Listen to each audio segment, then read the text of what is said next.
Так, все, стрим пошел, отлично. Да, надеюсь, меня слышно и видно. Кто не понял, мы на станции метро «Зенит», зеленая ветка, Крестовский остров. Идем на выход, идем наружу.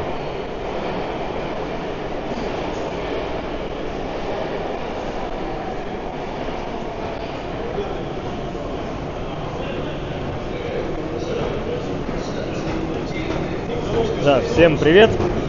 Вы на канале «Откройте Питер. Прогулки по Санкт-Петербургу». Сегодня живая прогулка по непарадному Петербургу, по окраинам. Но, возможно, я тут сейчас ехал, думал, непарадного, да тут чуть-чуть, и куда двинулся. Так что, возможно, один из вариантов — поедем на Петроградку. Очень мне уж хочется проверить здесь одну из набережных. Это, сразу говорю, не набережная у Лахты. Это просто набережная у одного из ЖК.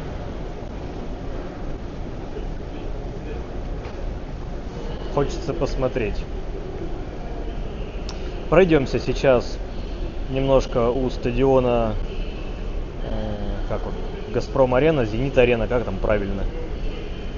Пойдем на Яхтенный мост, найдем, как к нему попасть. Возможно, сейчас пройдемся по набережной тогда Крестовского острова, по его, как правильно это сказать, по западной части, да, по западной оконечности.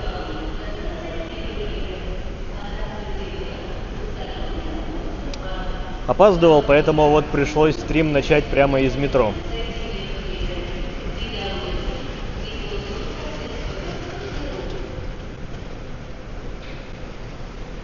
Там у нас виднеется, ну сейчас на улице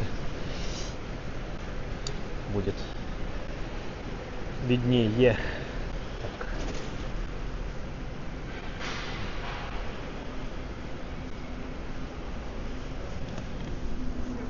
Так, вопрос, как попасть на набережную. Я надеюсь, мы сейчас найдем это. Ой, повезло. Сегодня нам повезло, сегодня флагштоки подняты. Так, здесь нам придется обойти немножко вот этот у нас по правую руку ограждение, и за ними то, что осталось от катка зимнего. На лето его не убирали, ибо в эту зиму его тоже будут опять заливать. Можно кататься вдоль залива. Смотрите, у нас сегодня бинго. Зенит флагшток поднят, флаг Зенита развивается на фоне ЗСД. Но это не так прекрасно, как в парке 300-летия. 3 флагштока самых высоких, что там, по статистикам в мире. Али как?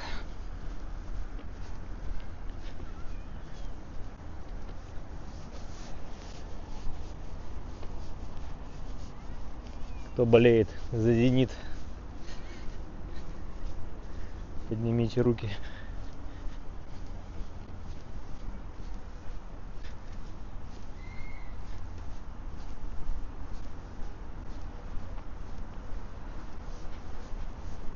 Да, сейчас сразу предупреждаю, возможно, будут какие-то совсем скучные проходы. Вот как сейчас, да, мы идем здесь и ничего толком и не посмотреть, и не порадоваться. Это, конечно, я знаю, многих зрителей печалит, но если что-то кому-то не нравится, с вас никто деньги не берет и за руки не держит. Уходите. Так, смотрите, для тех, кто зимой соберется сюда, к Зениту, покататься на коньках, возможно, мы сейчас здесь, да, и вот эта вот вся то, что голубеньким здесь обозначено, ой, что-то не влезает, да? Голубеньким это не водичка, это лед. И это все можно вдоль набережной кататься. Сейчас вот мы здесь пройдем по этой части набережной. Пройдемся. Посмотрим на видовые виды. Так, общественное пространство Флагшток само закрыто, но это ладно. Нам тут главное на набережную попасть.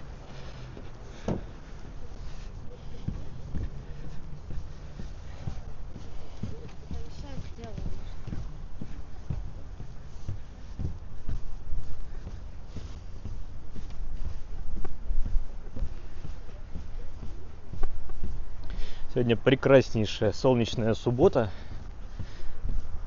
Яндекс погода говорит плюс 13. Как оно уж на самом деле, не знаю, но с ветром прохладно. Так, у нас по левую руку Васильевский остров с его чудо-намывом.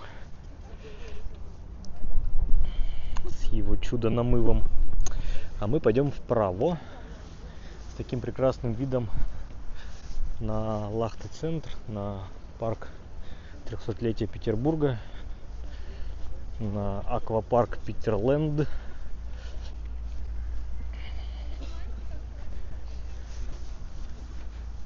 Вот эти сейчас у нас флаг Советского Союза и Российской империи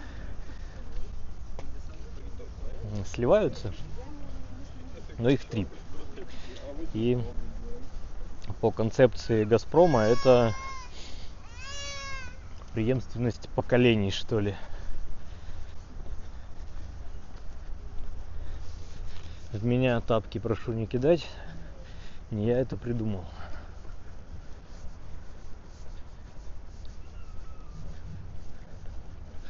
Вот справа там у нас за ЗСД стадион виднеется.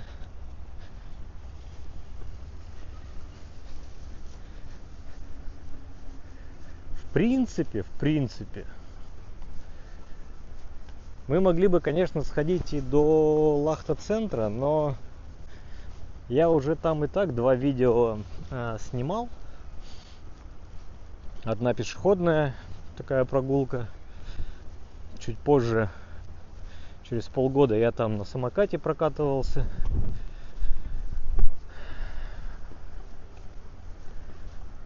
В принципе, там ничего нового на самой набережной не появилось.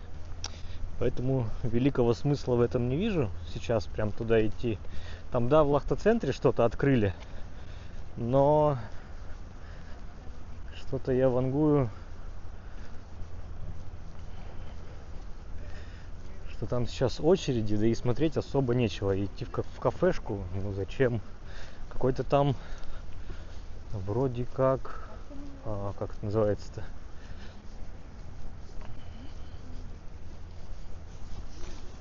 Лунопарк хочу все назвать, но нет, как? В общем, звездное небо, как это вот все, планетарий, по-моему, планетарий там открывали, но тоже у меня вопросики. Короче, я хочу сейчас прогуляться по Яхтенному мосту в сторону станции метро Беговой, но к Беговой мы не пойдем. Мы после Яхтенного моста свернем направо, и там какая-то набережная прогулочная у одного из ЖК. Так, а здесь тупичок? Ёлки-палки. Серьезно? Так, нет, я надеюсь, мы здесь выйдем. Ибо это будет негоже. Как вам флагштоки, а? Эпично.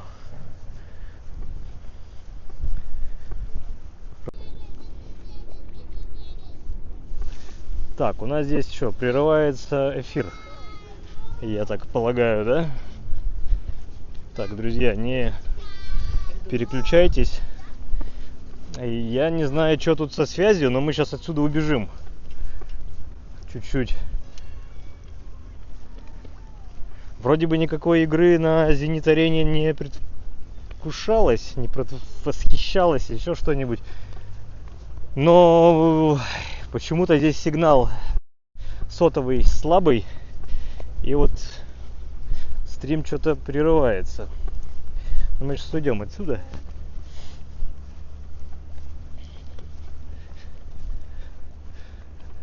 Слушайте, там на горизонте столько парусов. Не знаю, насколько вам видно. Я сейчас поставлю камеру и попытаюсь приблизить вам, показать горизонт, линию.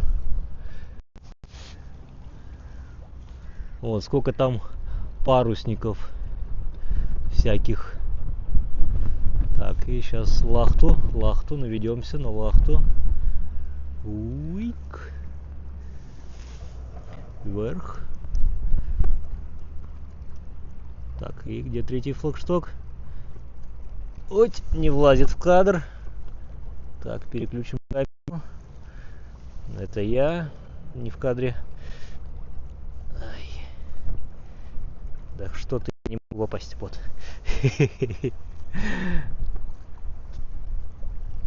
Такой вид имеем. Ну ладно. Ультравайд.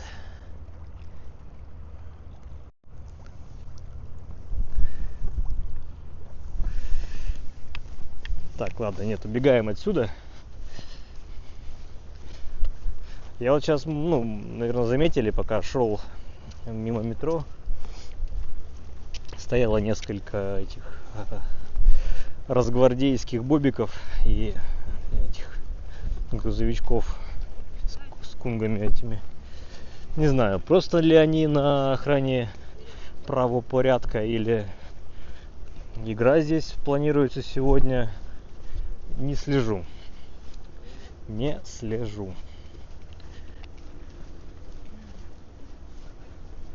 Но нам сейчас главное выйти на яхтенный мост, подняться.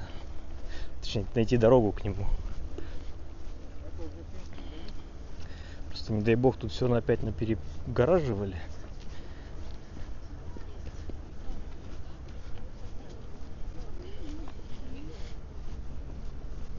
Что вот только сейчас подумал, что как раз я когда на эту лесенку поднимался, там охранник сидел. И у дяди охранника надо было переспросить. Но я как-то понадеялся. В очередной раз зря. Нельзя надеяться в нашем мире ни на кого, получается. Да. Вот, видите? Вот это все будет каток. Каток. Катательный.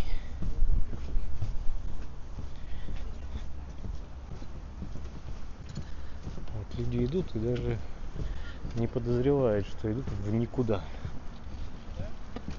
Ну ты встань, я тебя сфоткаю. А люди, смотрите, выходят и в сторону Зенит-арены. Наверное, игра будет сегодня. Интересно.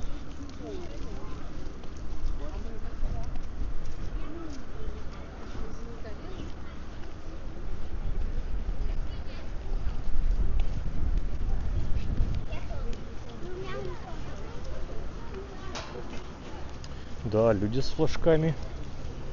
Видимо, игра сегодня. А сегодня игра, да? Игра сегодня? Да. А с кем играет? С Оренбургом. С Оренбургом. Классно. Победы.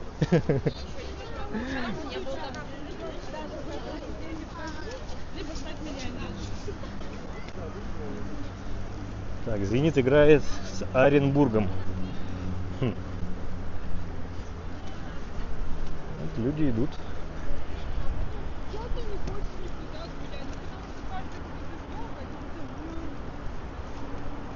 Ой, так, ладно, ищем выход. Точнее, проход.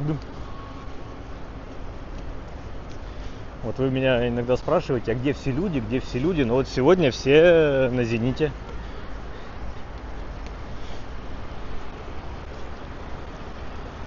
И я подозреваю, нам придется сейчас всю арену обходить кругом. Абсолютно всю. Ёлы-палы. Мне это не нравится.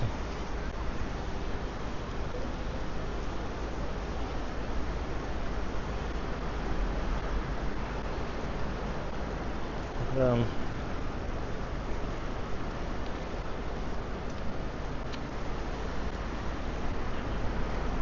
Ну что ж, обходим Зенит-арену, получается, вокруг. Раз такой калинкор.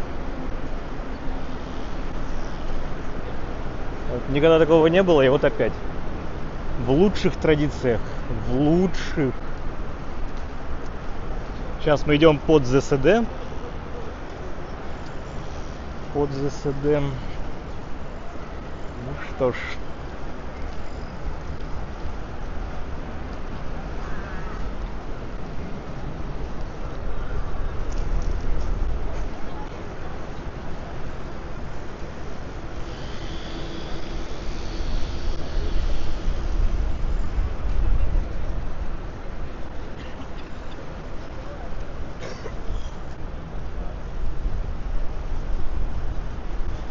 Вот с одной стороны молодцы, там как-то разделяют потоки, вот эти все истории. Наверное, это безопасность, но нам надо на яхтенный мост, и чтобы его попасть, надо обходить вот это вот все. Тут, не знаю, километры наматывать.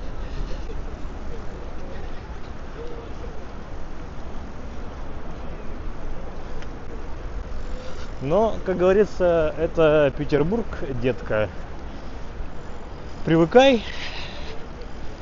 Привыкай.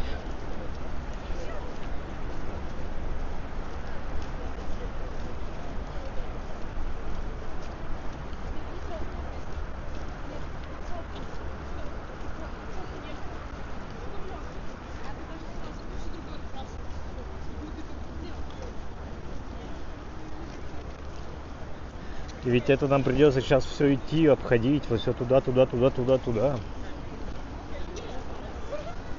Класс. Так, давайте я хотя бы пока, правда, загуглю, что за игра-то сегодня.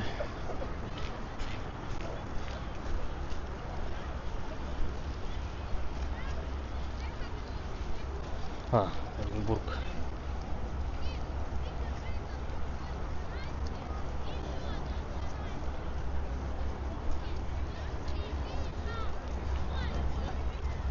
Так, начало 16:30, через час. Угу. Зенит Оренбург. Чемпионат России. Ну что ж. Ладно, я вам тогда показываю пока.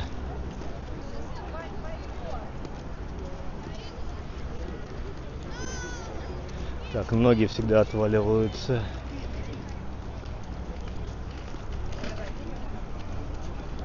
Да, Елена, да, пожалуйста.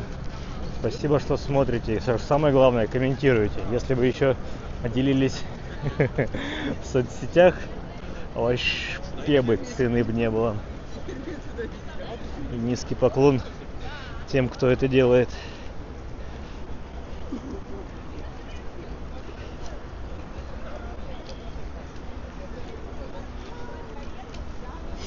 Вид на Васильевский остров через Большую Неву.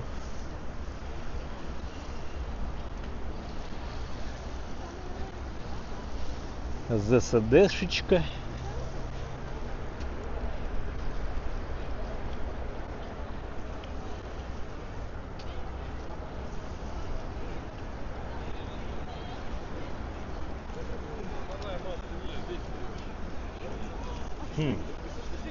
Кстати, как всех на этих гонят на пешеходный вот этот виадук. Странный. Что получается, со всеми пойти или нет?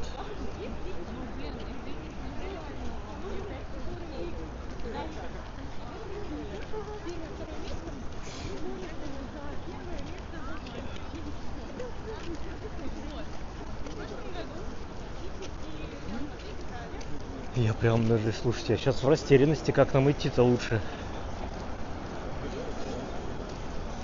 по этому мосту со всеми или... Наверное, лучше по мосту со всеми пойдем. Потому что если мы сейчас здесь пойдем по низу, нам придется далеко обходить. Ну, рискнем. Пойдем со всеми. Да, спасибо всем, кто посмотрел ролик про восхождение на гору Аюдаг в Крыму между Грузуфом и Партенитом.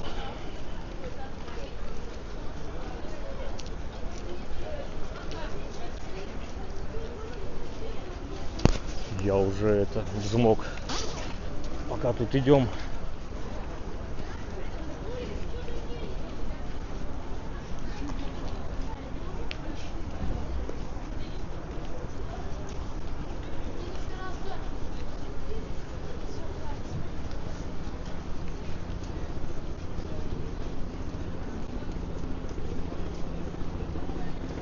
Ну как, слушайте, Елена, как быть в Крыму и не сползать на какую-нибудь гору? Ну вот как?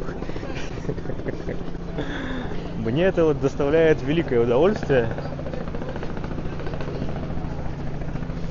А коли уж в этот раз Аюдаг был под боком, ну надо было и на него скарабкаться. У меня вообще был план капкан, это пешком подняться на Айпетри. Потому что когда-то в давнишние времена, проезжая на фуникулере, на вот этой канатной дороге на Айпетри, когда она еще функционировала в полном своем объеме, вот на всей дистанции, я там видел тропы. И я очень сильно хотел на Айпетри подняться. Но уже приехав в этот раз в Ялту, мне рассказали, что там Сбербанк начал строительство. Они же под Сбербанк подмяли вот эту канатку крымскую, ялтинскую. И хотят там туристический кластер делать на нижнем ярусе. И, соответственно, все канатка, которая сейчас ездит, она только верхняя ее часть. Она же из двух секций состояла. Ну, короче, не суть. Короче, там не очень удобные подходы, вроде как. И искать их, опять же, надо было сначала бы на разведку съездить, еще что-то. Ну, в общем, я не стал. Вот я к чему. Поэтому альтернатива была это Аюдаг, конечно же. Ну и у страха глаза велики. Глаза боятся, ноги несут, руки цепляются. Так, эфир пока не интересный, хотя спасибо за благодарность. В Петербурге чуть-чуть начинается осень. Вот смотрите, тут уже листья кленов чуть-чуть начинают падать. Так, все идут к входам. Через час уже начнется игра. Зенит Оренбург играет сегодня. Чемпионат России. Так, здесь маленькие будочки по продаже всякой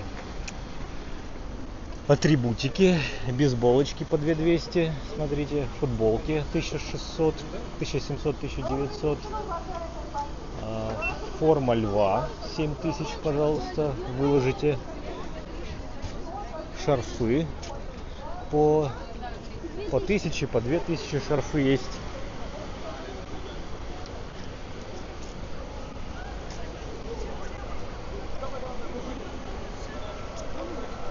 Знакомый маршрут. Так, нет, мы сейчас на эти не пойдем, но вот все, кто на футбол идет, они двигаются уже к зонам контроля.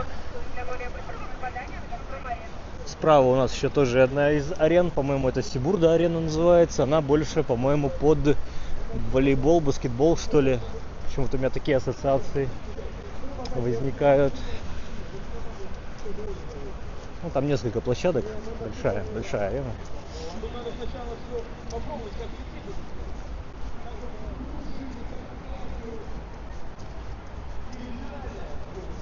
Здесь входы в саму «Зенит-арену», они по всему кругу.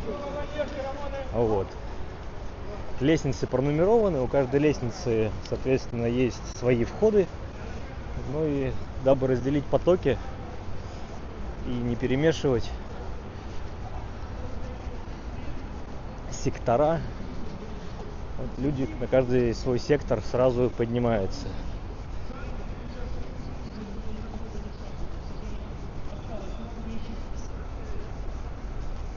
Напомню, что раньше на этом месте был стадион имени Кирова, стадион в виде чаши, без крыши.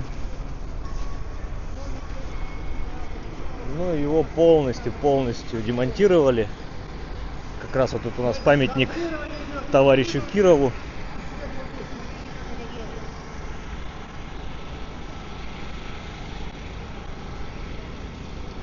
Ну, вот, значит, пойдем, Алена, пойдем. Возможно, даже прокатимся на трамвае сегодня. Потому что тут такое расстояние будет от Беговой до Черной речки, что пешком не совсем весело в данном контексте будет идти. Поэтому я думаю, мы сейчас здесь на Беговой немножко прогуляемся и двинемся в сторону трамвая. На трамвайчике проедем по Савушкина до Черной речки, и там от Черной речки пойдем пешочком спокойненько себе на Петроградскую сторону. А вот такие тут зазывалы стоят волонтерские. Так, я вот расстегнулся, а поднялся легкий ветерок, и у меня что-то начал пузо поддувать. Пузико.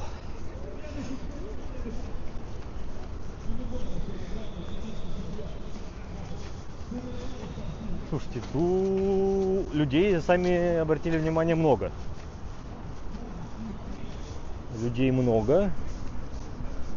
Фанатов «Зенита» в Петербурге еще больше. Парадоксы. Вот.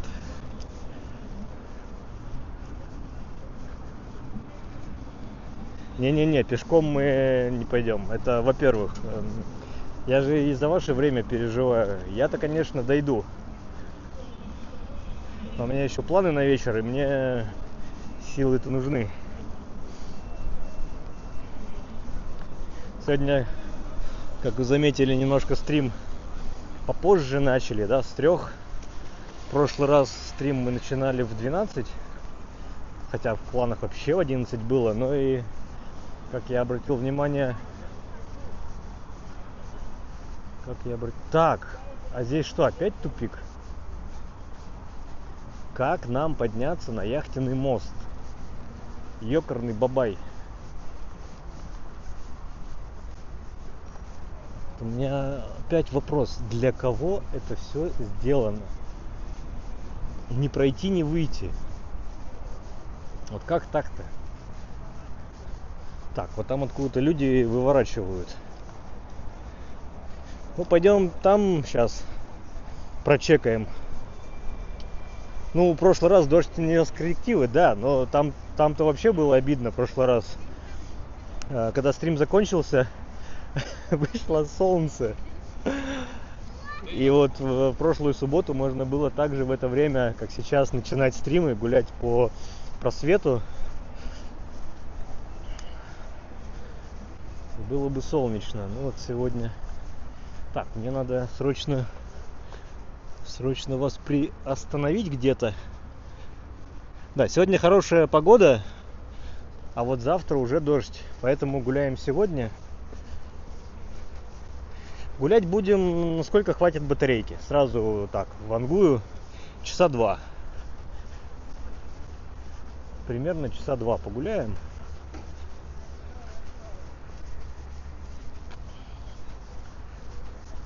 Слава богу, здесь можно пройти.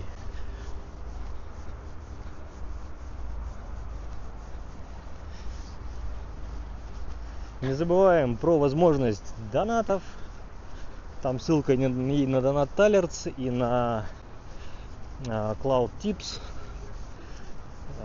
И там сообщения будут появляться на экране, возможно, даже озвучиваться, хотя это не точно, но на экране точно будут. Ну, под ливень мы попали, Алена, тогда было тепло. Хоть и тогда в кроссовках хлюпало, но холодно не было. А вот сейчас уже я не хочу повторять тот опыт, по крайней мере, не в эту смену. Тула, дождь. Печально. Но опять же, сейчас, наверное, все согласятся, что отличные погоды в сентябре были буквально везде. Так, я вас поставлю. Сам застегну куртку.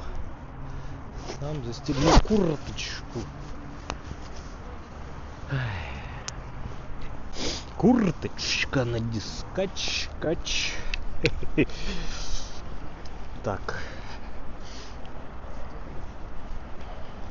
Вот фанаты все идут. Тут, получается, к нам сейчас навстречу идут фанаты с беговой.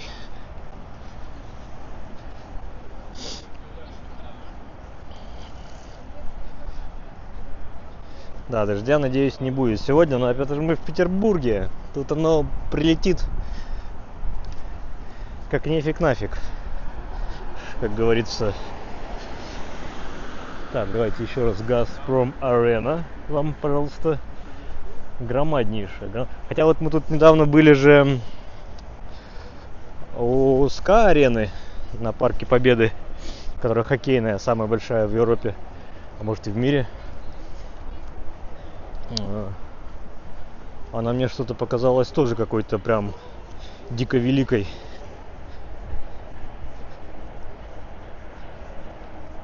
Ох, ничего не везде восточная. Ну, значит, про европейскую часть. Центральная европейская часть, северо-запад. Ну, про юг я, наверное, и не говорю. Там, где Ростов, все было очень тепло. Прям хорошечно.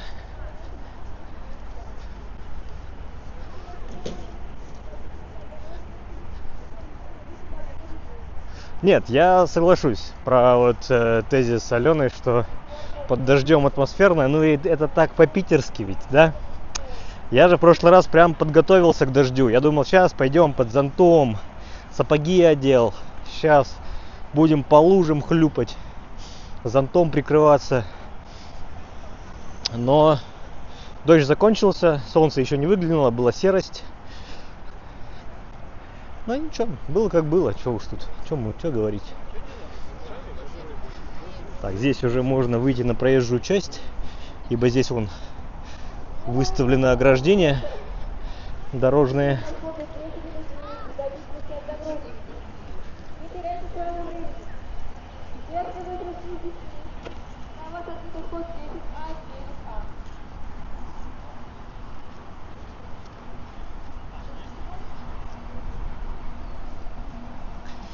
А вот видите, мы сейчас тут обходили вот эти все кругом. А могли бы, ну, в нормальный обычный день, выйдя из метро, прямо вот сюда пройти. Вот там я вижу метро. Блин.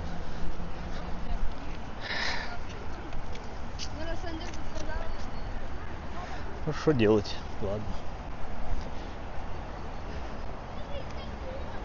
Так, здесь, видите, в центре кадра такая колокольня. Это подарок городу от Церетели. Ну и вот мы наконец-то подошли к пешеходному мосту. Ну, конечно, он тут может трансформироваться и может на автомобильных на нем ездить, но чаще он, конечно же, пешеходный. Мост называется Яхтенный.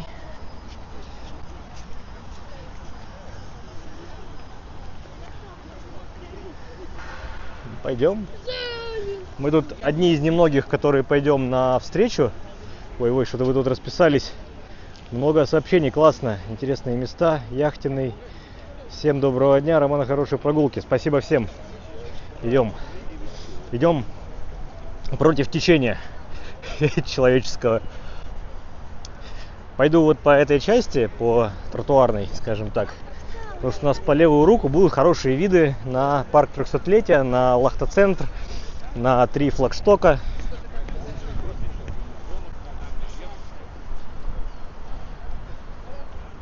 Что это за штука? Что имеете в виду? Какая штука? Мост? Арена? Какая штука? О чем вы думали?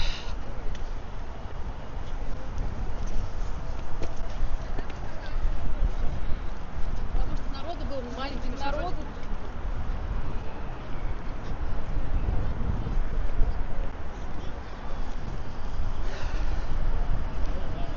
У нас в Омске самая крутая арена в России. Но надеюсь, найдется тот, кто с вами поспорит.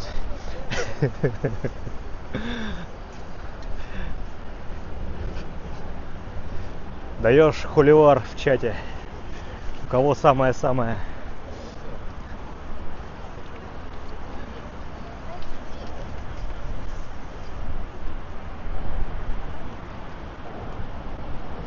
Мост как колесо обозрения. Ну, да, возможно, виды хорошие, только тут надо своими ногами педали крутить, а не шеей, головой на шее.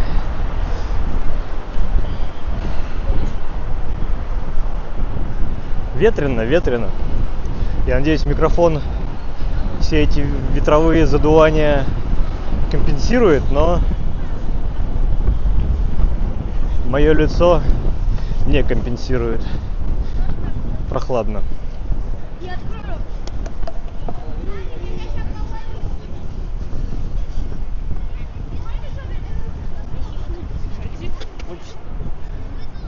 Вот такие вот идут по приборам. А я тормозить не буду. Точнее как, я уворачиваться не буду.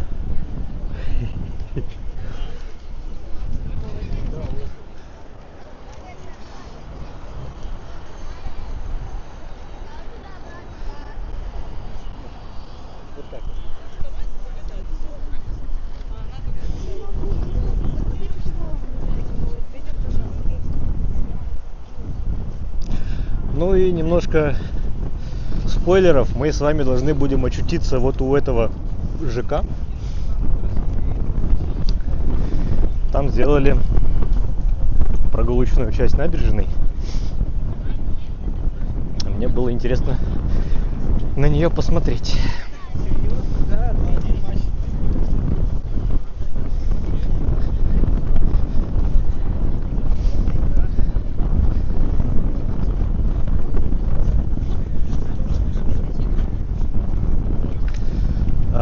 Про флагштоки. Чтобы вы понимали, чтобы вы знали, они подняты не всегда. У них даже и графика особого нет. Тут есть два фактора. Полотнища под ветром очень сильно, как сказать-то, рвутся под сильным ветром. Поэтому при определенных погодных условиях их и не поднимают. Да, и второе, просто их спускают на обслуживание. Заштопать, подкрасить. Вот это все. С этой геолокацией у меня аватарка в Вайбере. Это вы там намекаете, как вас найти полегче?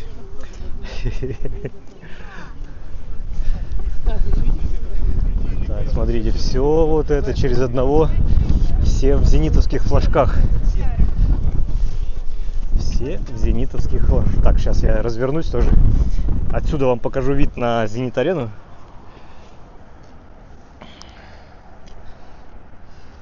То есть на какой мы высоте? Мы уже почти на уровне ЗСД. Под нами Нева. Здесь уже начинается залив.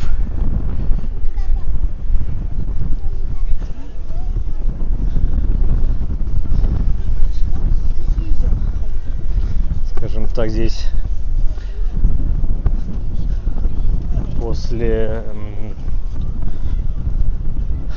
Крестовского острова Большая и малые Невки сливаются.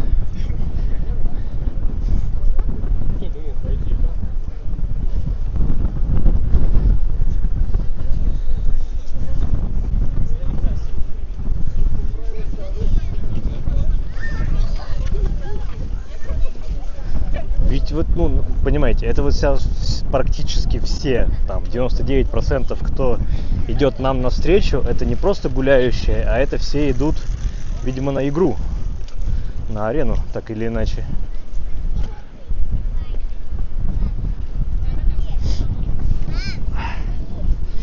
Вид, да, вид имеет. Справа в кадре этот купол, это Питерленд. Тут и торговый центр, и аквапарк большущий с этими горками. Ну, по-моему, в Питере он самый большой, да, аквапарк, насколько мне известно. Ну и там торговик.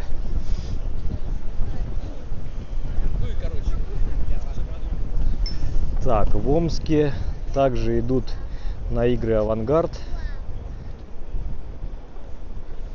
Ну да ничего, Алена, все нормально. Пока нормально. Так, здесь я перелезу. Ибо нам потом там надо будет вправо даваться. Я хочу оценить. Думал, что здесь пройтись по пляжу, но, видимо, нет. По пляжу не пойду. Так, Алексей. Нет, тут понятно, что гуляют, но тут я сейчас оборачиваюсь, и за мной практически никто не идет. Вот практически никто. Ну вот смотрите, флажки «Зенит», «Зенит», «Зенит», «Зенит». И все плюс-минус уже синхронизированные, идут с одной скоростью. Даже вон бабуля справа. Так, мы про башни у Лахта-центра, да. Проект есть, Миллер хвастался Путину, но как будет, так будет. Тут мы же ни на что влиять не можем, да, это ж решения там принимаются и совсем как будто не для нас.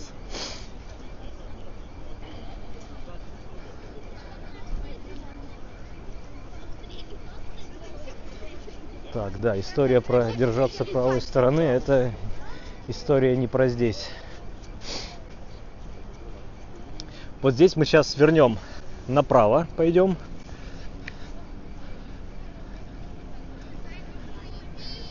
Сейчас здесь у нас слева райончик у станции метро Беговой. Застройки, наверное, еще конца 80-х, начала 90-х годов, судя по вот этим панелькам. А с правой руки это уже у нас более-менее современная застройка.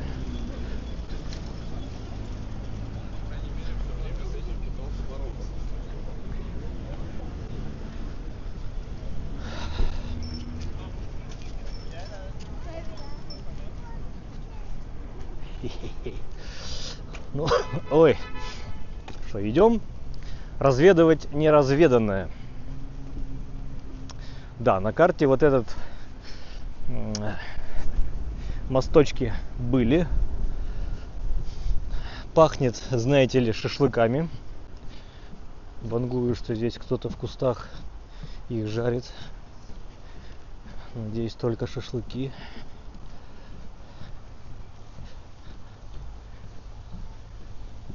Да, а вот здесь что-то настроили, а как видите, по крайней мере, я вот точно вижу, что весь первый этаж, там за стеклом ничего, пустота. Видимо, только, если топать по дорожке. Ну, в общем, только построили. Не знаю. Посмотрим. Нам вот интересно там вдалеке тот ЖК. Здесь забавные мосточки рядом с лужей. Ну, слушайте, тоже вид имеет.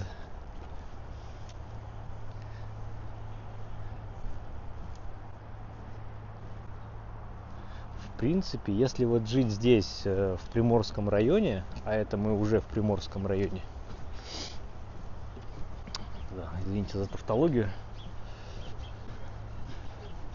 там дальше только еще курортный район, который тоже входит в состав города, вместе с Сестрорецком и со всякими Репино, Комарова и там до Зеленоградска, да? Градская ведь у нас. Так, мне тут нравится, надеюсь, жарят только шашлыки. Тише, тише, поручик.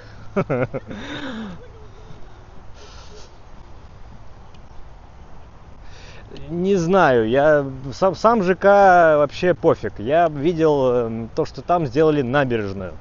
И я иду сейчас проверять набережную прогулочную. Просто неоднократно видел посты и ВКонтакте, и в Инстаграме. Всякие эти блогеры рекламировали. Ну как рекламировать? Как можно рекламировать набережную? Ну просто вот хвастались, что типа вот посмотрите. Ну вот и идем посмотреть. Причем ее вроде как открывали еще... Так, тут сейчас немножко тропами пойдем, вы уж извините. Но понимаете, ЖК крупногабаритный и вот такая набережная никакая, ну вот в этой части. А там прямо облагородили и дорожки, и тропинки, и качели, и скамейки, лавочки. Все вот что надо.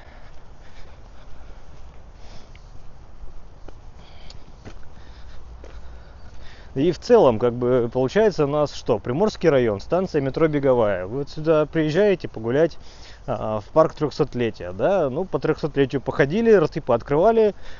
И вопрос, а что здесь такого? Ну, ничего. Просто парк как парк.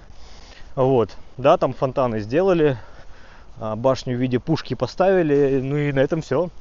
Дальше вы идете, если желание осталось и еще время, и погода позволяет, идете к Лахта-центру.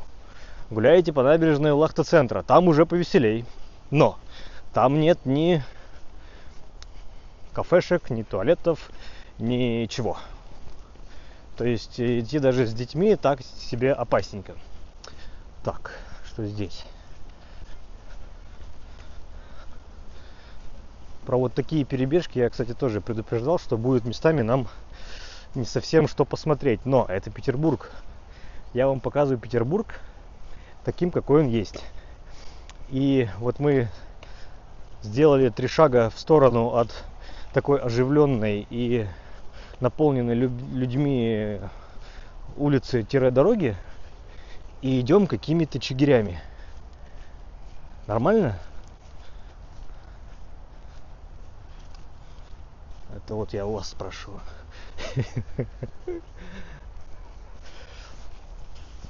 А мы уйдем, вот, скажем так, под стенами такого громадного ЖК. Там с той стороны у него проспект, улица Савушкина. Кстати, да, всем, кого горебит, когда я или случайно, или сознательно путаю, называя улицы проспектами, а проспекты улицами, ну, страдайте.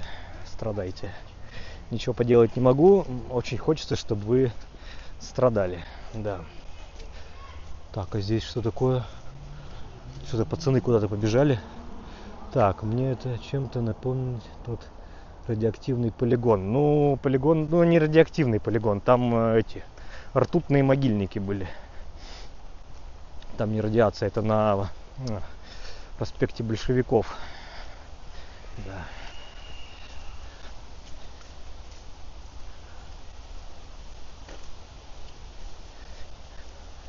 Ну да, это не Невский. Здесь люди живут, чтобы вы понимали. Тут люди живут, они гуляют.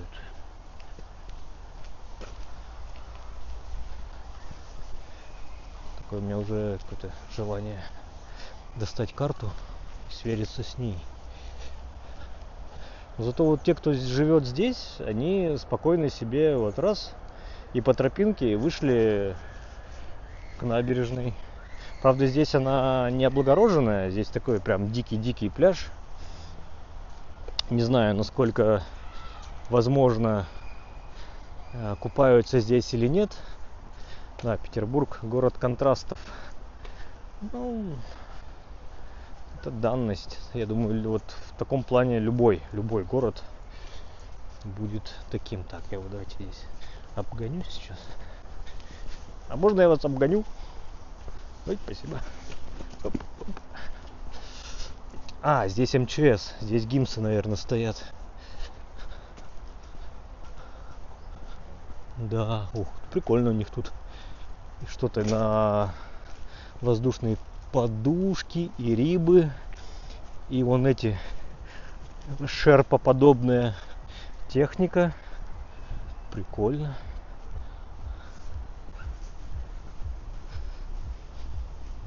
И вот смотрите, мы сейчас вот, где я сейчас шел, просто чигиря-чигирейные. И сейчас где мы окажемся? Это вот про контрасты. Хочу я вам показать.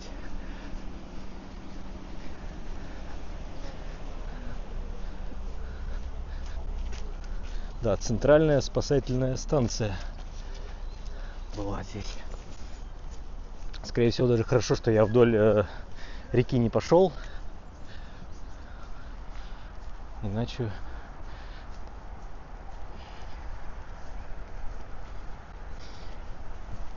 Смотрим, как живут люди, и все. Гуляем по Петербургу.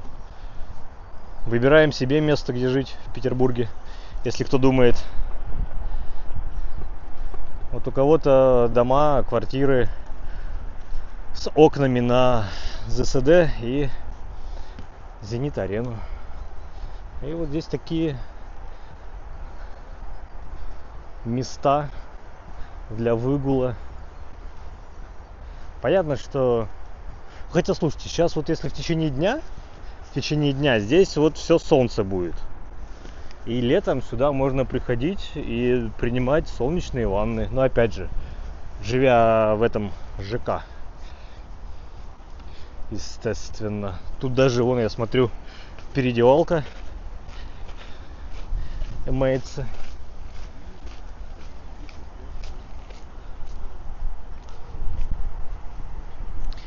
Ну и я там мысли не закончил. Вот вы на Беговой, вы погуляли по парку 300-летия, вы сходили там к Лахта-центру и думаете, все. А вот нет, вот появилась буквально недавно, этой весной, можно сказать, открылась вот такая набережная.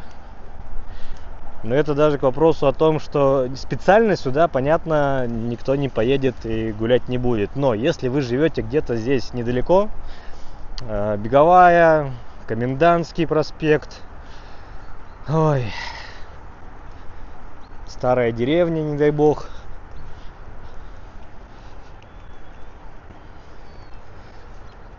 и вам просто свое окружение уже надоело вокруг дома, и вы хотите посмотреть что-нибудь нового. Так, не, я когда перееду только в Адмиралтейский район. Ну слушайте, Адмиралтейский, а куда вы? Вот в Адмиралтейском, вот где? В Адмиралтейском. Интересно, в Адмиралтейском.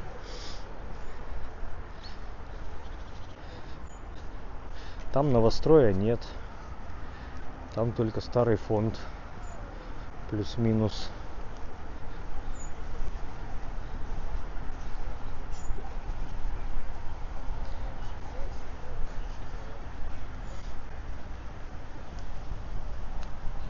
Да, вот эти, кстати, так и назывались.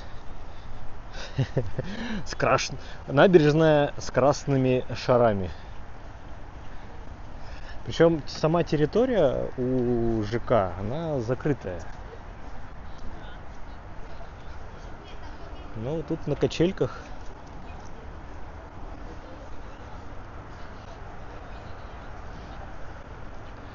Можно и покачаться.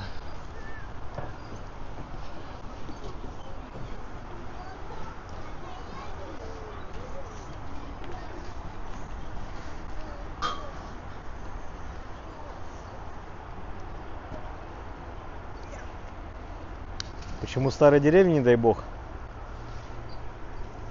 Ну, потому что, насколько я представляю, на старой деревне жилых домов практически нет. Практически нет, да, там улица Школьная, ну или там, не знаю. Ну это я так, давайте сразу оправдаюсь. Это все кликбейт. Кликбейт. Так, давайте я вам сейчас приближу Зенитушку, Аренушку. Посмотрим, как там люди заходят.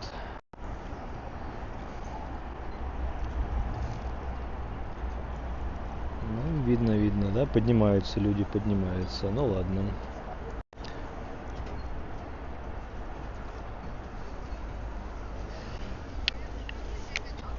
Ну а вообще в целом я скажу так, что о вкусах не спорят.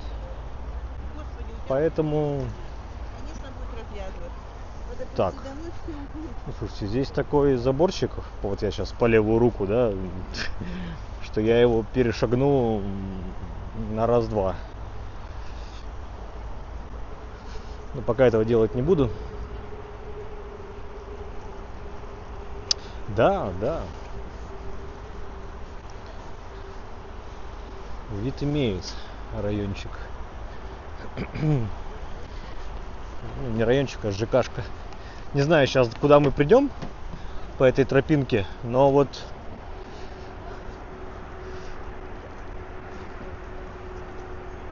привет из Минска. У вас погода шепчет, а мы как в мешке третий день. Что у вас там, дождит в Минске?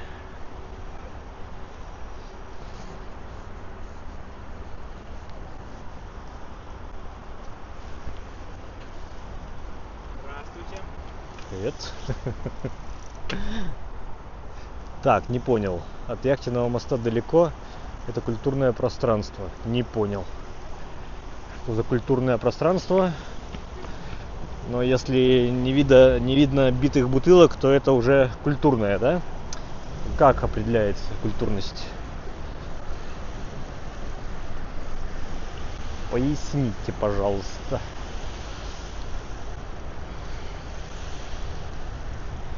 Почему от Яхтенного моста далеко? Вот вам Яхтенный мост, пожалуйста. Выньк. Перешли к Питерленду. Я чуть-чуть тут чигирями прошел, и вот мы оказались на набережной у этого ЖК.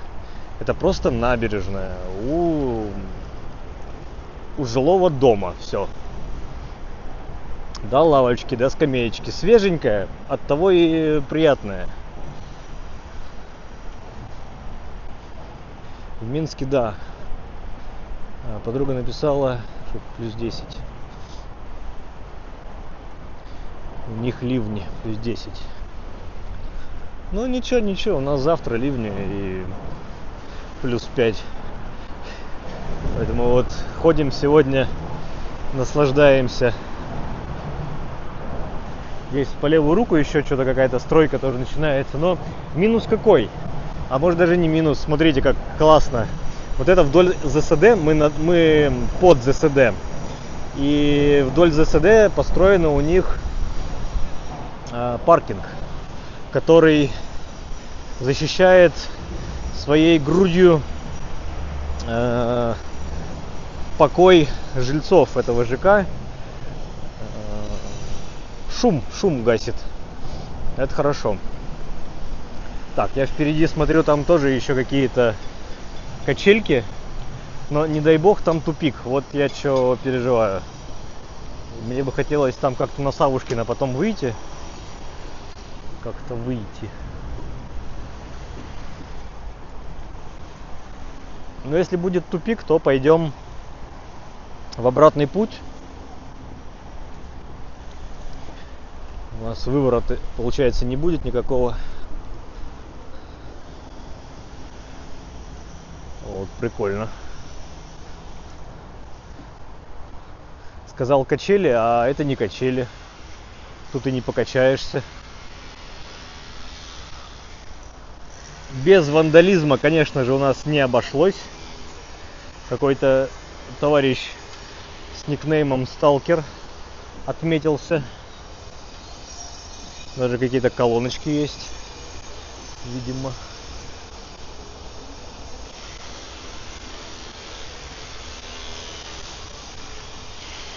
Ой, давай тут теплоходик проходит прогулочный, я вам подсниму.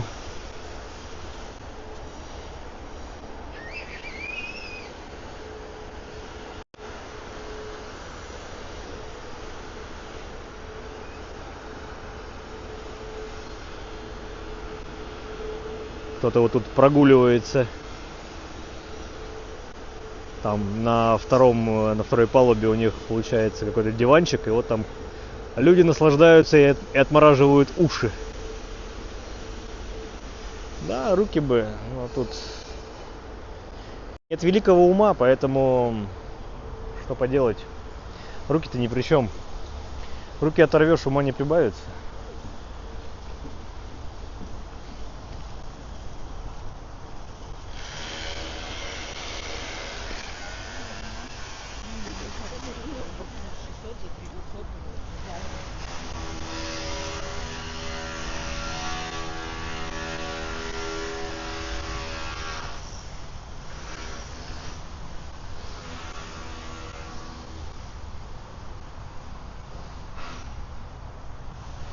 Ну, потому что каждый оформляет свой кусок. О, здесь можно лавочку подстроить под себя. Ну, в плане себя на лавочке под солнце.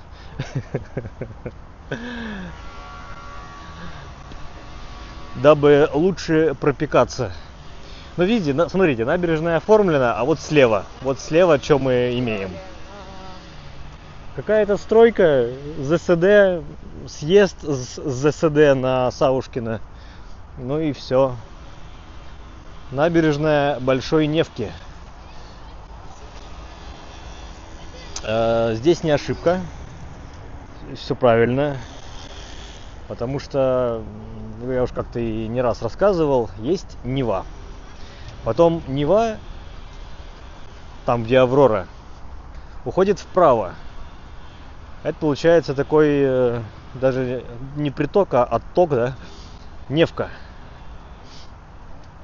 Нева дальше течет до Васильевского острова. И там делится на Большую Неву и Малую Неву.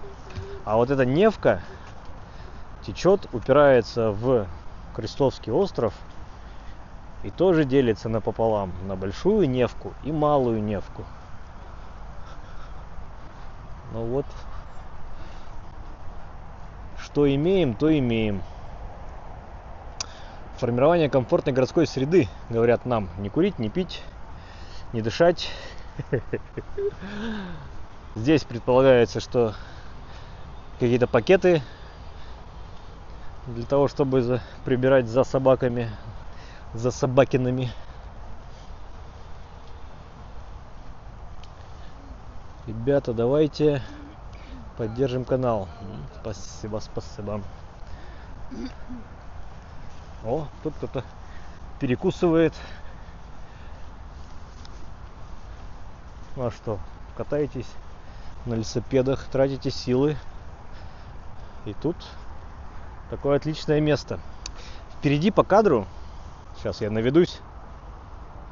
Да, покрытие даже нет. Слушайте, дайте я сейчас потрогаю. Нет, это не резина. Это как будто бы крашеный асфальт. Видите, здесь даже бордюр с синими точками. Это краска. Здесь положили асфальт и покрасили. Так, а я вам хотел показать и не показал. Что такое ЦПКО имени Кирова? Это я задаю вопрос для тех, кто не знает. Наверняка вы знаете его под названием Елагин остров. Так, донатик. А я пропустил, что ли, да? Или он не отобразился? Так, ребятки, донатик отобразился или нет? Вопрос с подвохом. Так, я сейчас зайду в настройки, не знаю, отвалится или не отвалится, я сейчас проверю.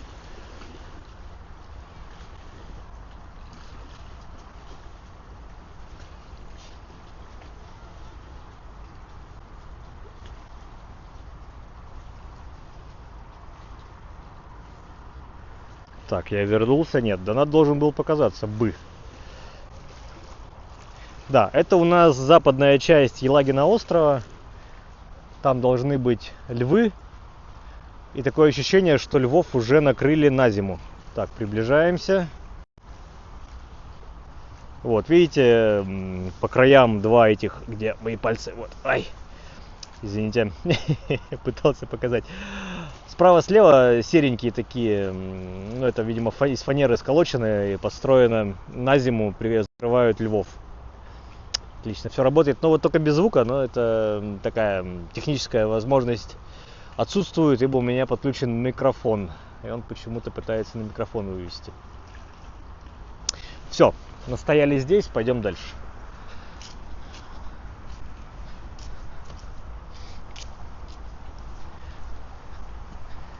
Сейчас выйдем на Савушкина, надеюсь. Хотя вот я тут смотрю, и дорожка просто тупо заканчивается. Шикардос. Так, где мой карта? Мой карта. Да нет штормов, это просто на зиму. Все фигуры, что в летнем саду, что здесь, видимо, закрываются. Так, да, мы вот по этой тропе... А, подождите, мы можем чин-чин-чин-чин-чин-чин-чин и выйти. Потом раз-раз-раз. И чё, это мы дойдем до старой деревни прямо? Ну, мы можем... Вот тут тропа... О, донат работает, да. Да, ЦПКО имени Кирова. А знали ли вы, что на месте Смоленского кладбища хотели тоже ЦПКО сделать? Да, я об этом рассказывал в видео про Смоленское кладбище. Так, ну слушайте, мы здесь по набережной не пойдем. Я сейчас... Хотя, подождите, сейчас я чекну карту еще раз. Что-то я... Люди так уверенно идут. Прям так уверенно. Здесь сейчас пройдем вдоль стадиона Приморец. Куда они идут? Там просто будет никуда не выйти. Там опять какие-то ЖК, опять закрытая территория. Господа, я не буду рисковать и тратить время, потому что, давайте, время-то идет. Мы уже час 10 гуляем. Я сейчас здесь по этой тропе выхожу. Надеюсь, получится выйти на Савушкина. Там садимся на 48-й трамвай. Это такой план. Да, это расскажи о своих планах Богу, и вот это вот все про то. Ну, в общем, план: дойти до Савушкина, найти там остановку, сесть на 48-й трамвай, доехать до Черной речки. И от Черной речки пойти на Петроградку. План такой. Ибо здесь, в Приморском районе, больше делать нечего. Смотреть типовые панельки и многоэтажки не очень. Ну, я так понял, не очень. Не, люди-то идут. Там по тропинке можно идти, мальчик с девочкой, за ручку. Вот это все как бы, да. У них там свой романтик, свой поход и путешествие. Но нам-то там зачем свечку держать-то? Зачем она нам-то? Поэтому выходим в цивилизацию. Просто вот видите, вот облагороженная, да, часть набережной. Комфортная среда, да, там все это написали, но раз и тупик, и все, и делай, что хочешь. Иди куда хочешь. Так, всем привет, да, снова привет.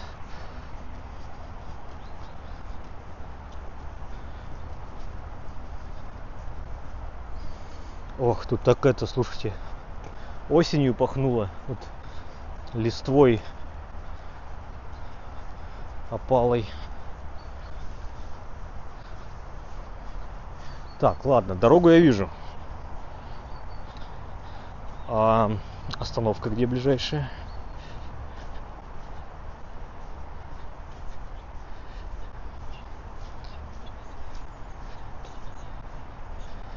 А где остановка-то? Трамваев.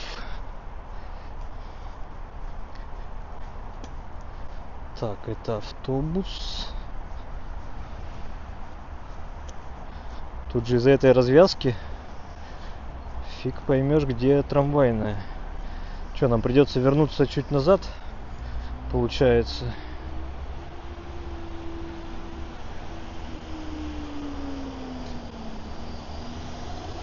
Спортивный комплекс Приморец, да.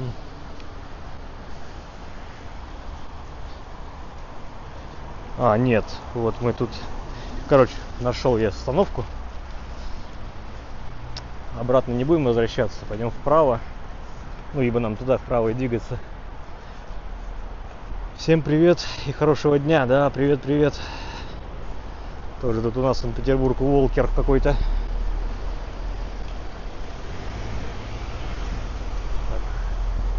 Там сзади у нас большегруз.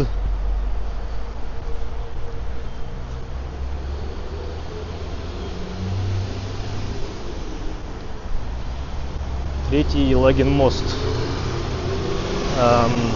Интересно. Культурная среда, да. Настоящий Ленинград.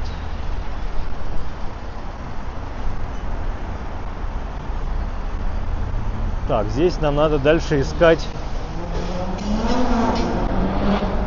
Зёбру, дабы как-то перейти к трамвайной остановке. Так, сейчас я опять в карту утыкаюсь.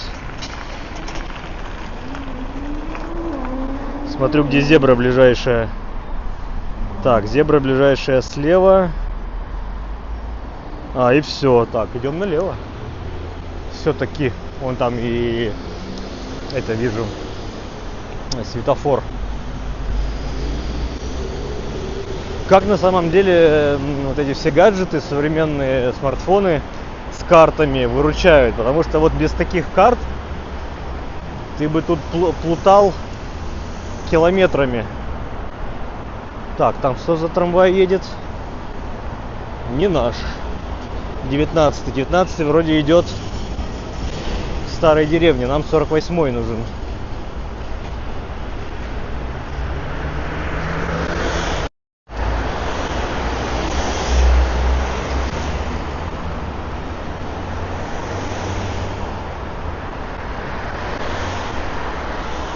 Ну, слушайте, обожаете, когда я не парадному, но мы сейчас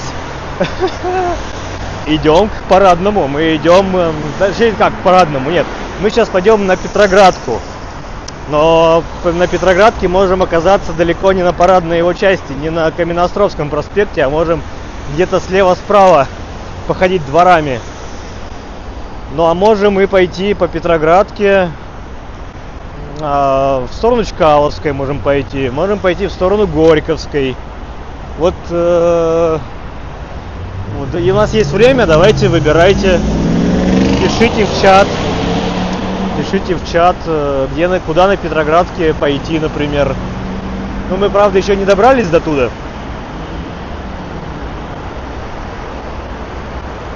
Нам здесь надо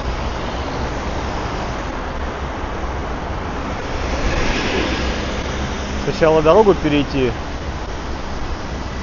точнее оказаться на трамвайных путях.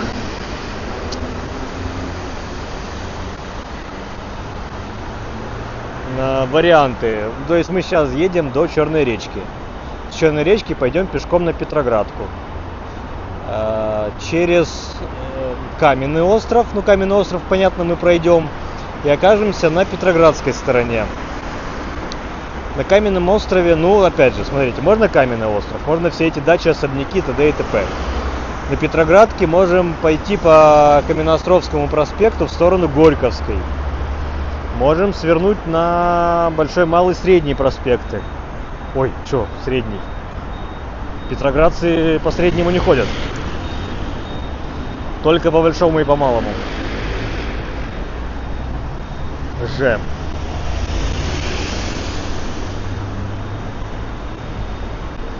Чё-то я не понимаю, как нам здесь идти.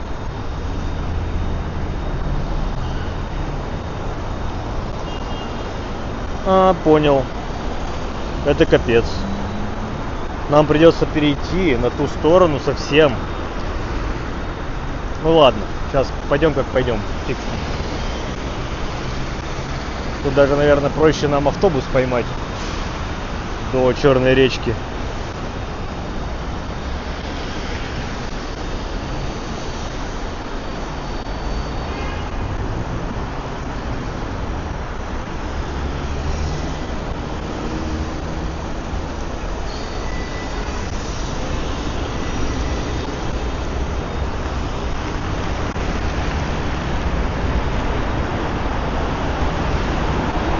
Да, и тут нам надо автобус 211. Интересно, он там есть? Короче, идем вот на эту остановку и садимся на 211 автобус.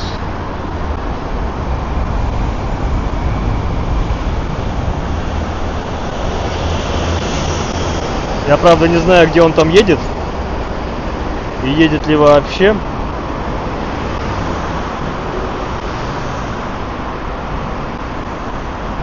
Ну, а какие, не то чтобы какие варианты, но прогулок-то да, а вживую не было. По Каменноостровскому проспекту целиком я не ходил, кстати.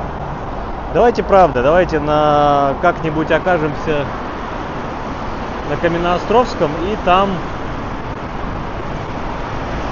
пойдем до Горьковской.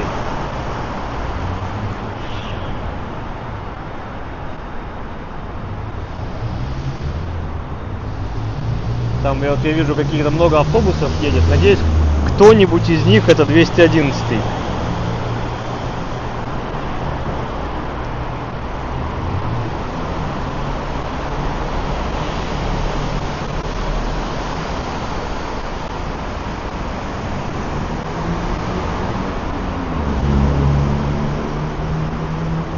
Ну да, можем там поплутать по дворам Петроградки.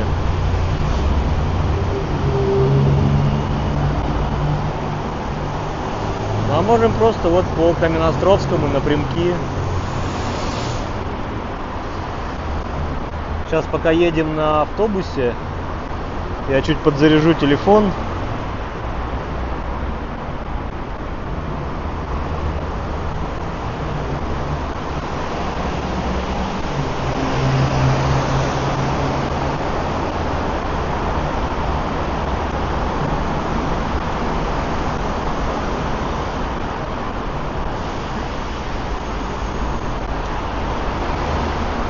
Так, 93-й точно не наш пациент, вообще не наш. Но это 211-й в другую сторону, да, туда едет, а нам надо в обратную.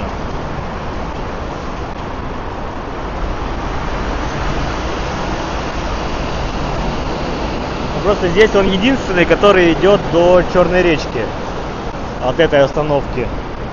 Ибо все остальное поворачивает куда-то на старую деревню. А вон, по-моему, едет. По-моему, едет.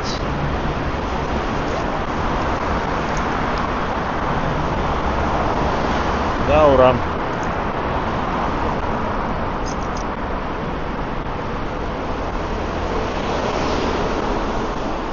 Там на светофоре стоит.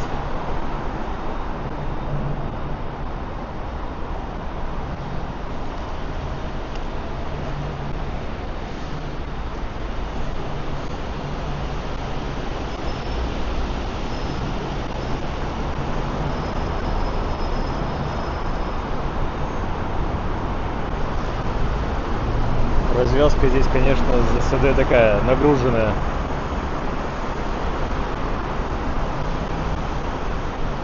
Достаточно.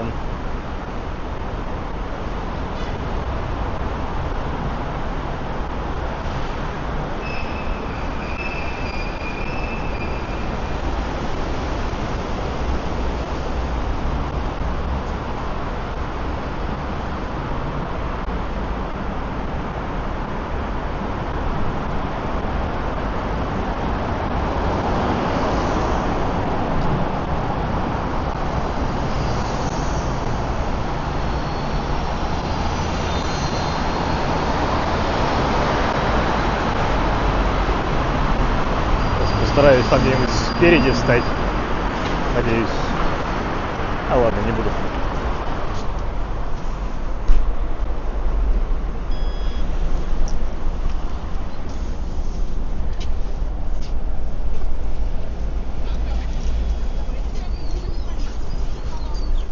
Будем ехать.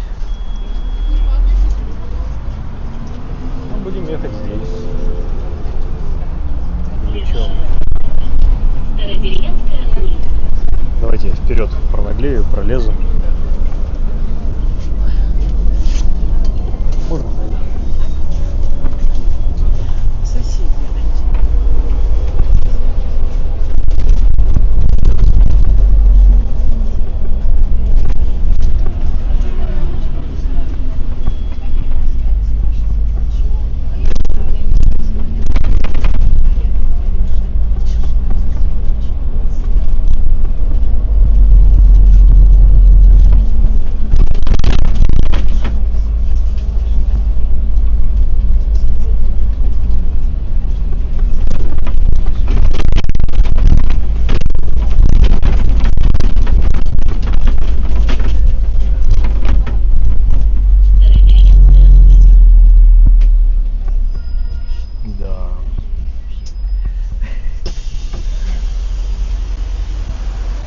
Этот экстрим.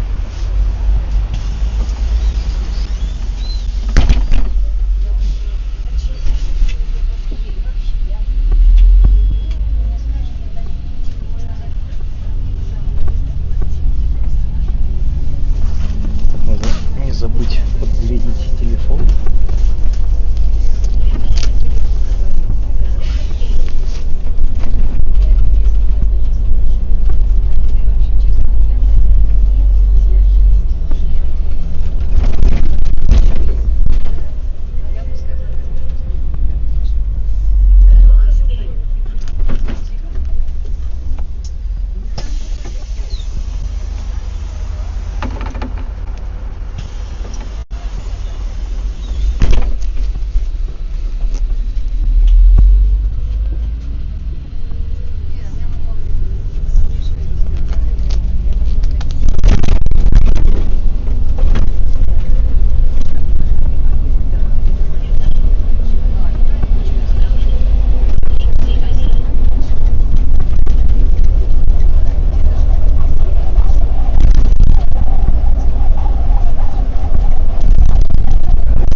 Летит, конечно, как комета.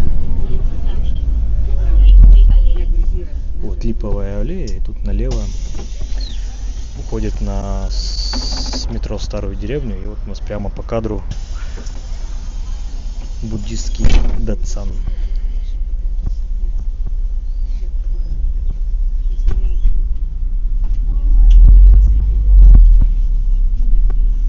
Так, кто-то воспользовался советом про 39-й автобус. Отлично. Значит, все не зря.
Станичная, 211. Здесь он начинает свой круг в обратную сторону, в сторону Репина. Курортный район. Ну как вам с ветерком, со светерком? Нормально получилось, надеюсь. Надеюсь, никого не укачало. Потому что, что-то, конечно, и остановок очень много. Ну, да, вы правильно подметили, что там на Савушкина было мало машин. Но это ложное впечатление, потому что основной поток идет по Приморскому проспекту, далее по Приморскому шоссе. Вот. Там все едут, потому что там без светофоров, практически без перекрестков, практически. Вот, все там. Ну и что, мы на Черной речке. Здесь у нас, я уже в прогулке по этому району рассказывал про этот особняк. Это особняк, по правде, дореволюционный. Дача Салтыковой, по-моему, Салтыковой. Дача, это район дач здесь был.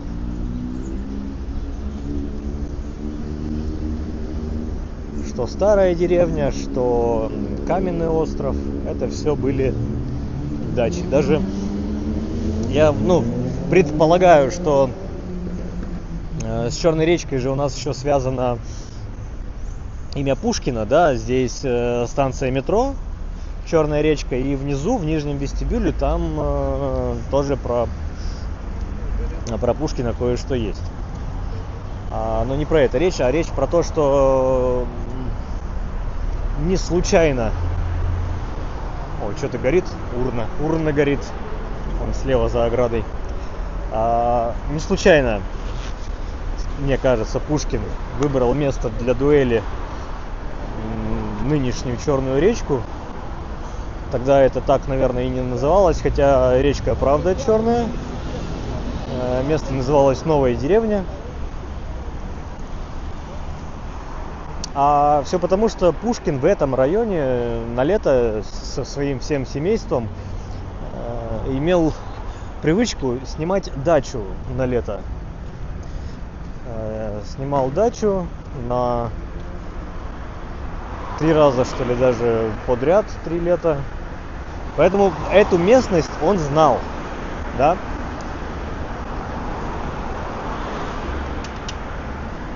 Ну и поэтому я считаю, что не случайный был его выбор устроить дуэль здесь.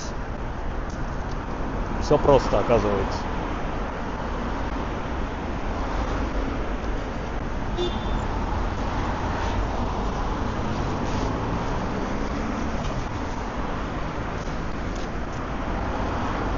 Все, сейчас перейдем мост, окажемся на сначала каменном острове,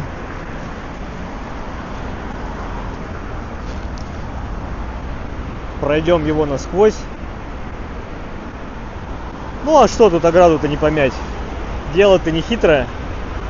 Не справился с управлением и остановился об столб. Благо столбы железные, имеют физическое свойство гнуться под давлением и натиском. Машина наверняка тоже погнулась, возможно, даже сильнее, чем стол этот ограда.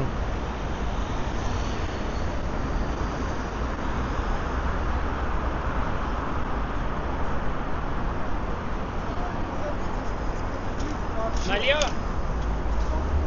Сейчас нам здесь придется по подземному переходу пройти под Приморским.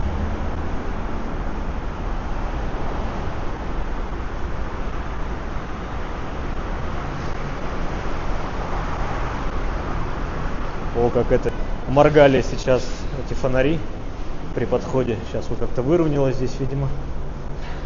Надеюсь, связь не пропадет. Переход короткий.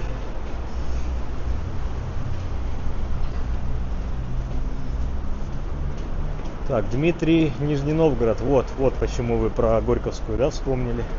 Бывал я в Нижнем, катался на вашем метро. Был на станции метро Горьковская.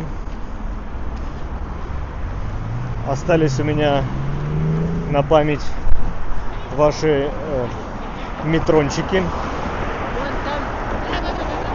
Метрончиками я называю жетоны для метро. А ваши жетоны для метро — это простые жетончики. По-моему, что-то я вот запутался, не помню. То ли с питерского, то ли с московского метро, просто просверленные. С отверстием типа дырка по центру.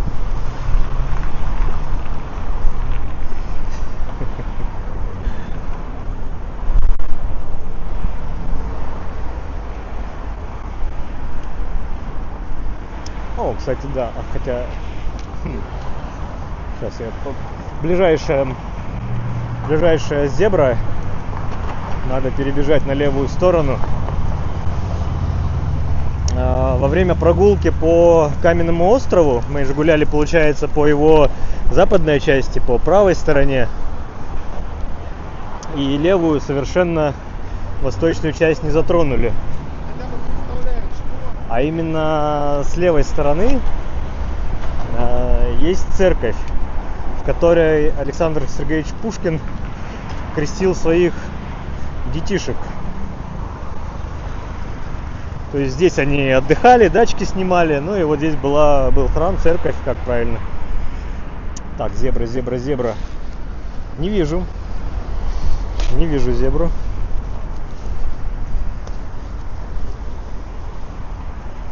Небо, да. Смотрите, вот, друзья, где мы сейчас, да, и откуда мы приехали. Вот там вдалеке виднеется Лахта-центр. Сейчас я поставлю прибор и приближу, наведусь плюс-минус на центр. Телефото. Вот. Лахта-центр виднеется 3 флагштока. Слева Российская Федерация, по центру СССР флаг и справа флаг Российской империи. Черно-желто-белый. А мы вот здесь, вот мы по всей Савушкина прокатились практически по всей улице Савушкина. Кстати, да, там проехали мимо бюста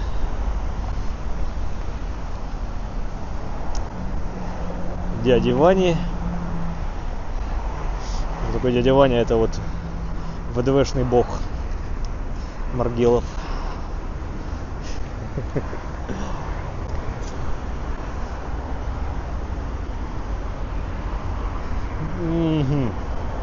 Так, к самой церкви не попадем, не успеваем.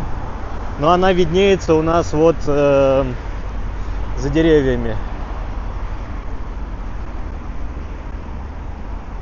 Потому что зебра чуть дальше будет. Ну и чтобы не ходить взад-вперед.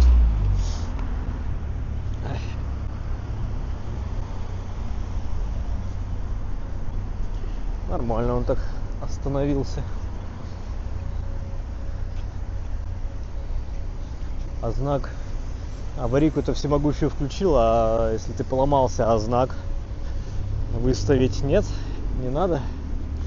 Кто там с правами, расскажите. Да, вот именно здесь, повторюсь, Александр Сергеевич крестил своих детей, якобы. О! Здесь сейчас спортивный комплекс. А когда-то до революции было медицинское учреждение. Здесь, по-моему, лечили инвалидов. Как-то так это все дело было. Ну и как, конечно же, странно. Лечили инвалидов, а сейчас спортивный комплекс. Хоп, эй, ла-ла-лей. Да. Так. Ежели мы уже к церкви не попали, я сейчас думаю, есть ли смысл здесь Каменноостровский переходить. как будто бы смысла нет. Пойдемте до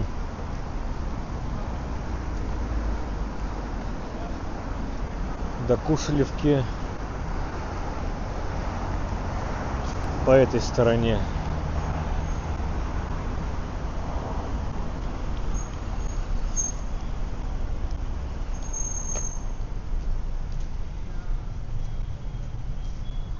Вся застройка начнется уже на Петроградке.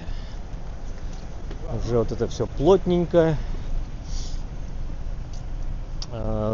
Привернем, думаю, и пройдем мимо, и привернем во двор особняка Эмира Бухарского. Кто помнит, кто смотрел мое видео прогулки по Ялте, там я в Ялте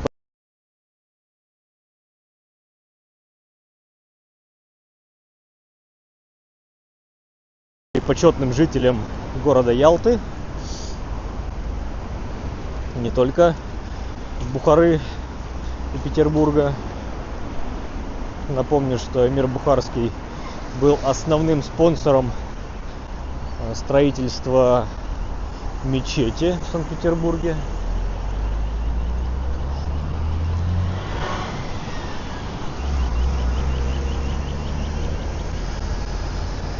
Это та самая мечеть, что на Горьковской.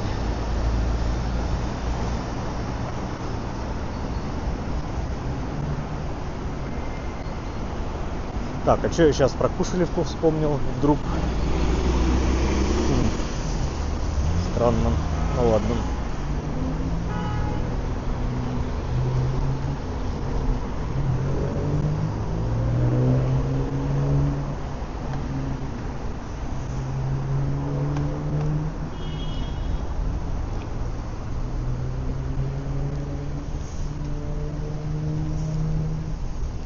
Да, власть сменилась, и инвалиды стали спортсменами. Внезапно. Видите, как это ведь это, как на проблему посмотреть, да, и как корабль ты назовешь, так он и поплывет. Ну вот, это, наверное, отсюда. Шучу. Возможно, в каких-то местах у кого-то станет темно в глазах, но такие вот у нас шуточки.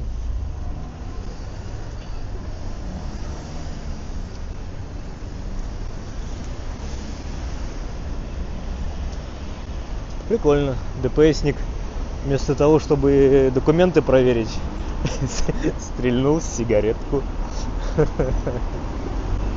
Я думал, до пацанов сейчас докопается, а нет, просто сигаретку. Так, здесь у нас из интересного сфинксы.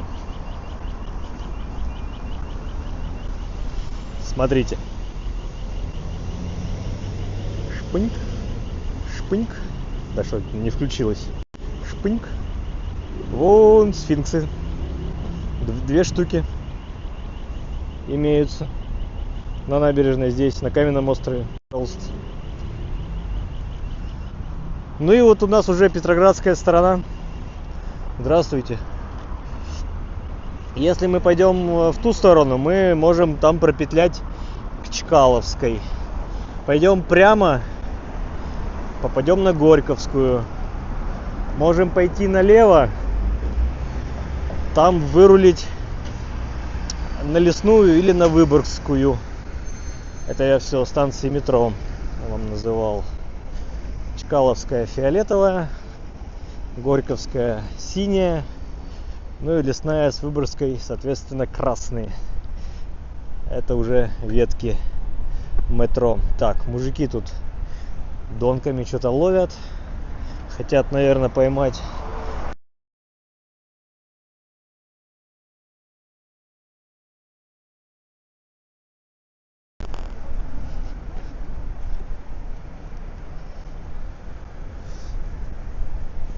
Вот там, сейчас показываю все новостройки, это уже между Черной речкой и Лесной. Станция метро Лесная. Раньше это все была промзона.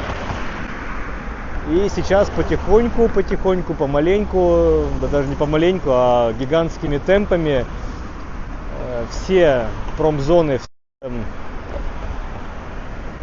заводы. Там был громадный завод имени Ленина абразивных материалов. Все, ничего нету. Все новые ЖК. Элитные ЖК в центре города. Как решить проблему, да, застройки? Где взять место? Все. Промзону снесли и нормально. И ЖКшки построили. Ничего, наверное, плохого в этом нет. Так, звук пропал. Други, расскажите, что со звуком? Звук не должен был пропасть. Алло, раз. Напишите, пожалуйста, что со звуком. Есть звук. Ну, я тоже думаю.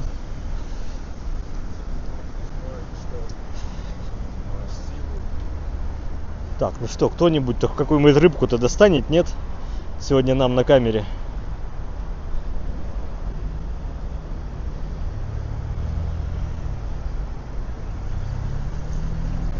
О, тянет. Щука с руку. Какая-то мелочь. Мелочь какая-то. Так, что мы? Направо набережная Адмирала Лазарева уходит. Там дальше будет песочная набережная. Ну а прямо набережная реки Карповки.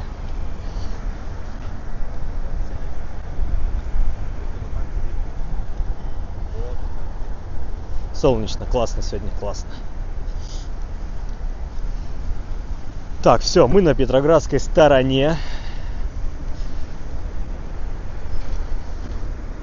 До Петровские времена так и назывался Петровская сторона или Петровский остров. Был Васильевский и был Петровский, но Петровский переименовали в Петроградский. Да, главное посигналить. Главное посигналить. Зайти. Лопухинский сад. Лопухинский сад. Показать красоту. Это как бы что-то это, знаете, где-то подвох. Там, вы скажите, там что, в Лопухинском саду эти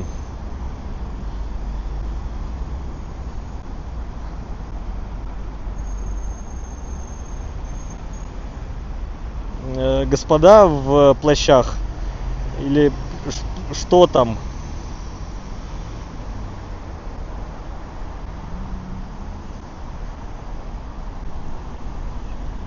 Ну, Лопухинский вот у нас через дорогу, да?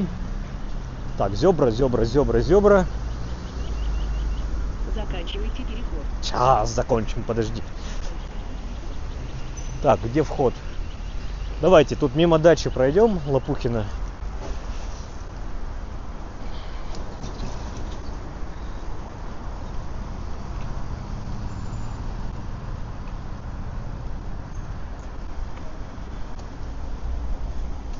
Так, по самому саду ходить не будем.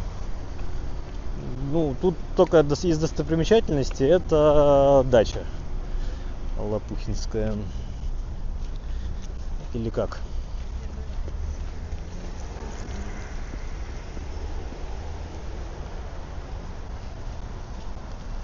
Сейчас. Дача Громова. Лопухинский сад, дача Громова. ВФ.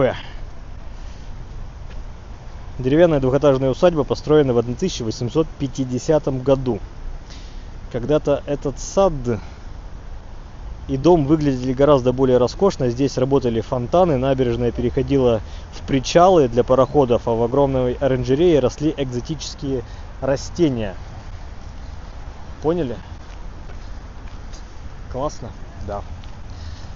Но уже не при нас. Сейчас тут вырулим, дойдем до дачи Громова и вернемся обратно на Каменноостровский. Так, ну подождите, у меня вопросик. Тут В чате пишут, что лучше на Чкаловскую пойти. Почему, не понимаю. Почему, не понимаю. Так, надо чат. Я сейчас открою чат, почитаю, что вы пишете.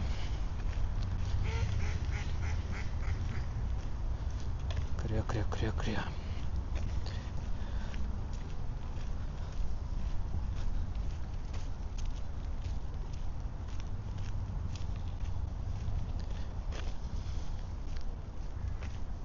Дикие утки. Так.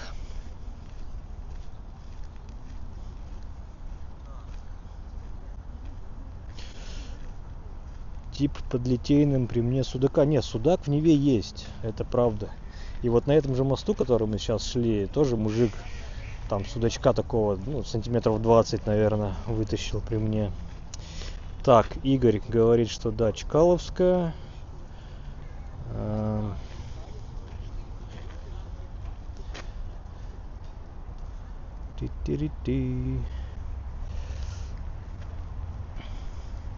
Очень приятно, атмосферно. Петроградка звучит очень круто, есть звук, красотища, утки орут. Утки, да.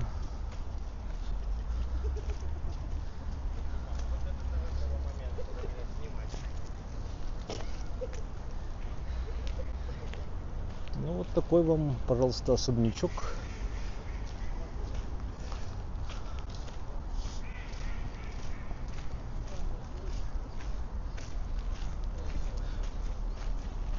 Сейчас там внутрях вроде как ничего.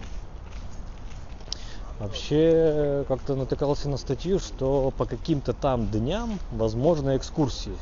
Сейчас мы заглянем через стекла. Ну вы сами видите, да? Какие-то палеты, штукатурка обколупанная. Возможно, реставрация. Очень хочется верить, что реставрация.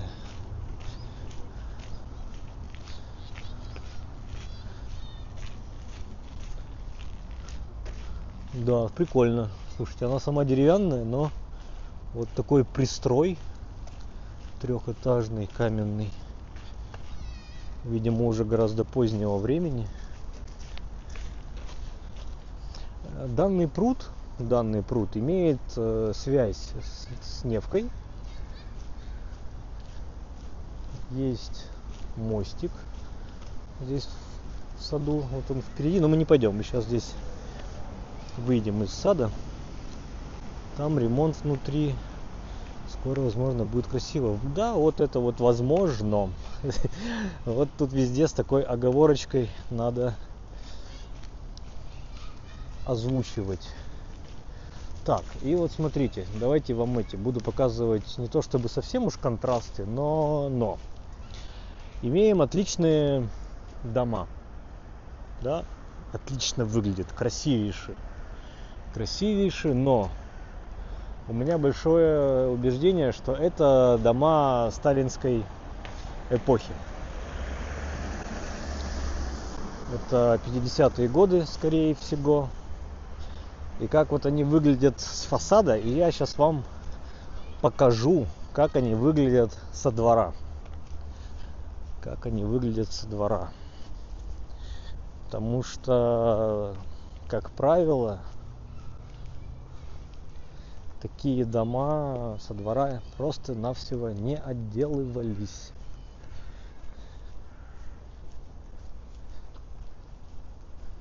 Да. И вот смотрите. Простой белый силикатный кирпич. Абсолютно ничего выдающегося.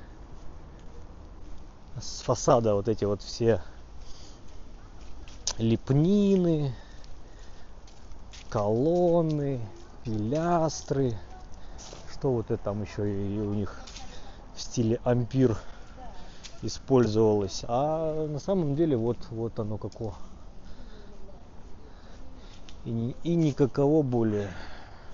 Или более никакого.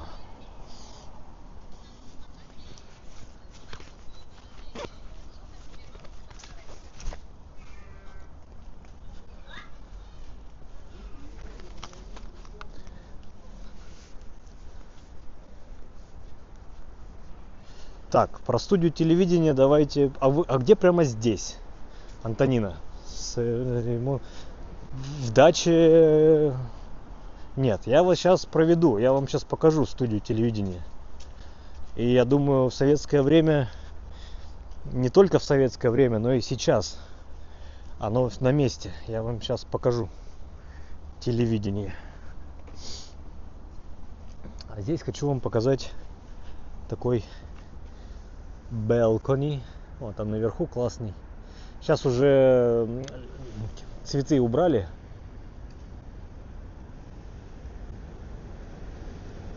Окно в Париж, да.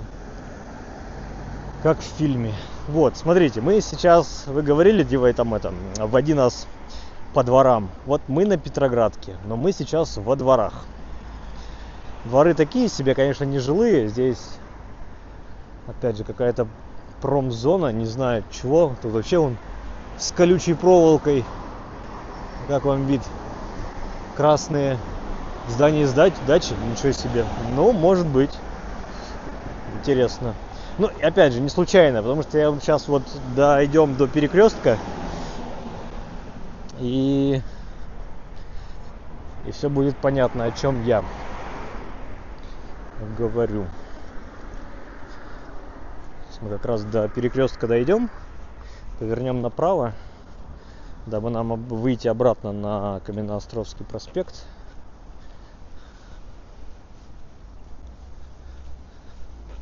Сталинские, кстати, да, классные. Еще вот эти все дома, вот так отделанные, это не для рабочих строились, а для, скажем так, правящей, ну, верхушкой тоже не назвать, да, это для каких-то там директоров заводов, пароходов и вот каких-то всяких министерств, еще чего-то. Не знаю, как правильно сказать, но, в общем, соответственно, там и отделка была получше, и метраж побольше, кухни не маленькие. Тогда еще не было как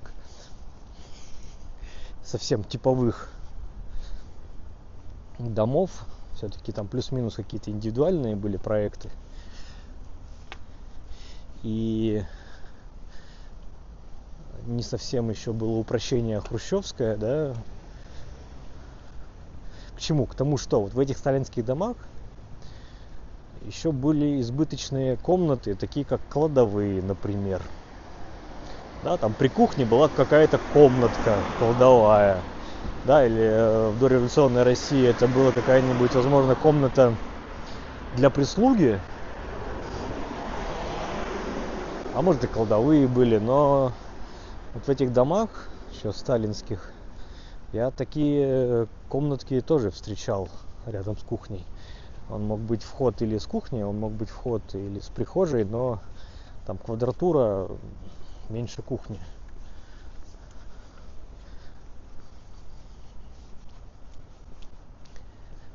Дома прикольные. Потолки там 3 метра, 3,5 вообще на изи. Это не как, да, сейчас в хрущевках 2,50. Это ваш потолок. Нет. Во, здесь производство медтехники. Аксиома. Улица Академика Павлова. Вообще, вот эта часть Петроградки носит название Аптекарский остров. Да, и Карповка, речка Карповка делит Петроградку тоже пополам. Это вот аналогия с Васильевским островом, да? Там же речка Смоленка Ваську делит на 2 куска. И один из кусков называется... Так, здесь перейдем. А то солнышко в лицо. Одна из частей называется остров Декабристов. Когда-то носил название остров Голодай. Вот, смотрите. Смотрите, что я вам показываю справа. Кто умеет читать в такой проекции?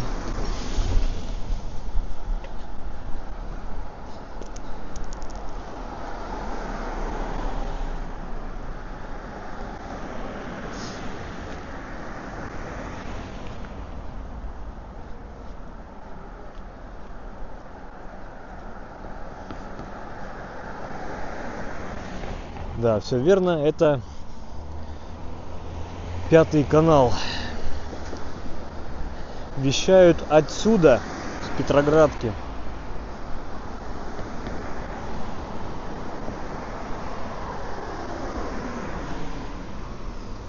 Но на этой улице мне больше нравится, конечно, не то, что здесь Пятый канал расположен, а вот это здание с таким муралом на торце. Это оштукатуренный фасад, и потом штукатурка, ну, выскребли вот такой рисунок. Красивенько. Ничего не сказать, конечно.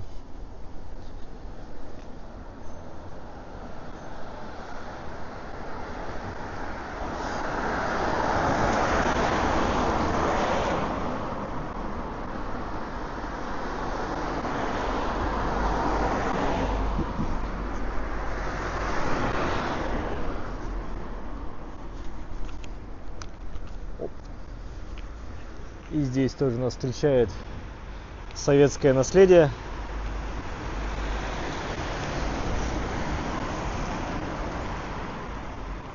Но тут сейчас сказать, пояснить не могу.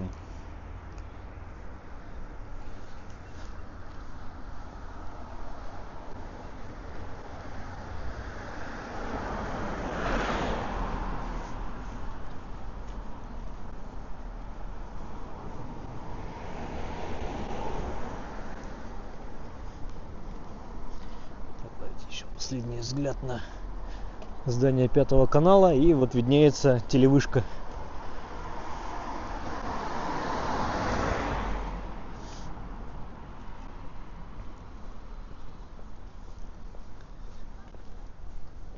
Опа, над входом такой барельеф из камня, то ли из камня, то ли из бетона. Такое ощущение, что из бетона, как будто бы это слепили.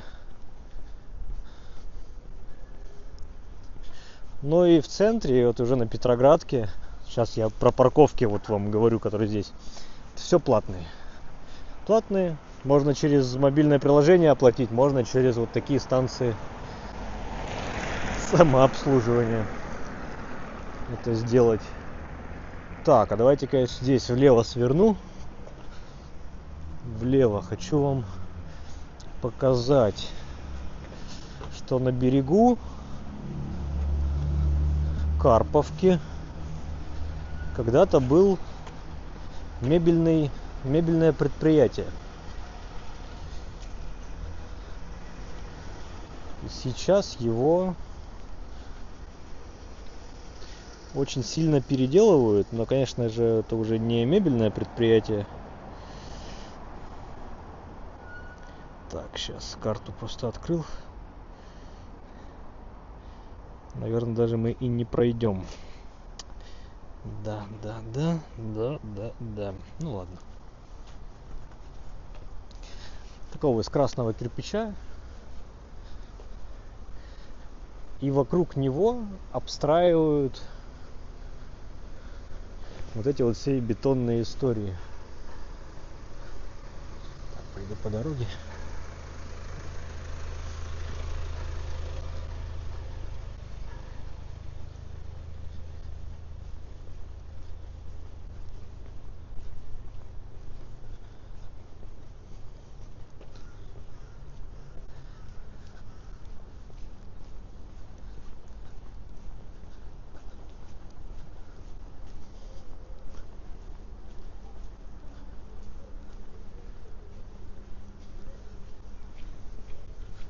Да.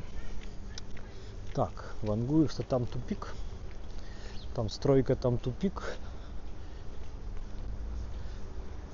Здесь у нас по правую руку таким полукругом идет дом. Сейчас мы, наверное, через его двор пройдем. Ну, типа того.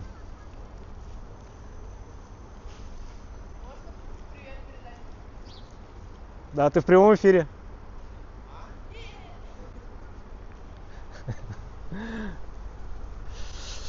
Вам всем привет.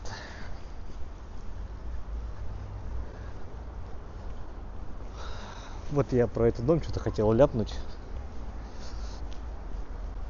что по архитектуре очень похоже на 20-е 30-е года. Ну, такой довоенная история, конструктивизм и все. Прикольный двор. О, фонтан восстанавливают.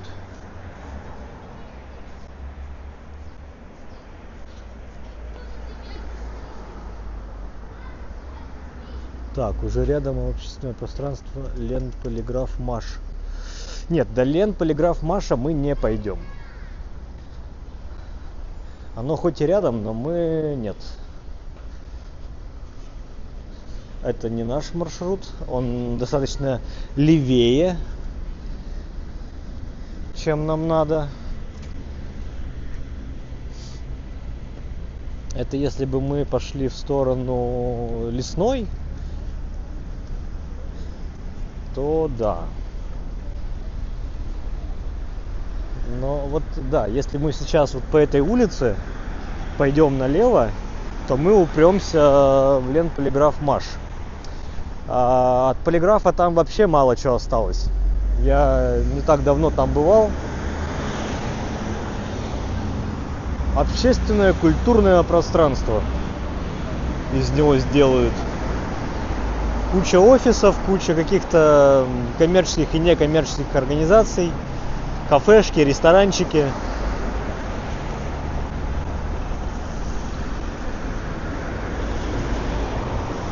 Давайте понаслаждаемся дореволюционной экзотикой, соседствующей с советским конструктивизмом. Избыточность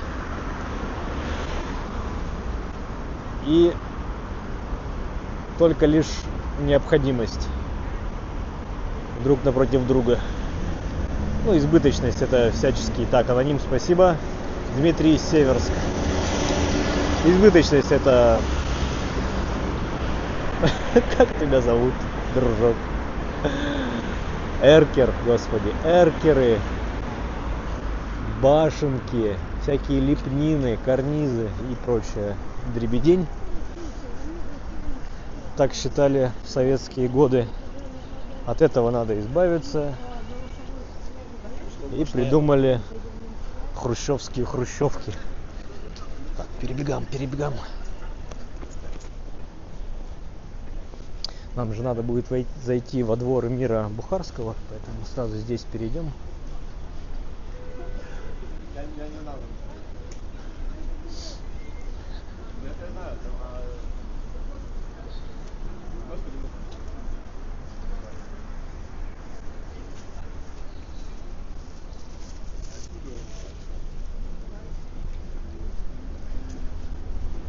Да, застройщик Альфа Фаберже. Ну, короче, вот здесь клубный дом Мельцер Холл. А именно, по-моему, мебельная фабрика Мельцера-то и была, так и называлась. У него и фабрика мебельная здесь была, и его особняк, в котором он жил, и доходный дом вроде Мельцера. Ну, конечно, доходный я могу сейчас путать, это, наверное, не доходный был, а дом для работников завода, скорее всего. Конечно, есть конструктивизм. В любом направлении течения есть какие-то выдающиеся образцы.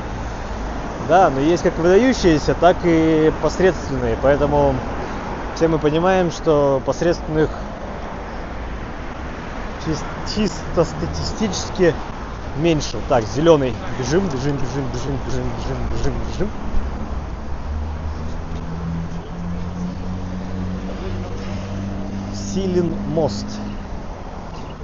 Силин мост. Река Карповка. Опять же, напоминаю, прогулка вдоль реки Карповки на канале тоже есть. Переходим на канал, ищем.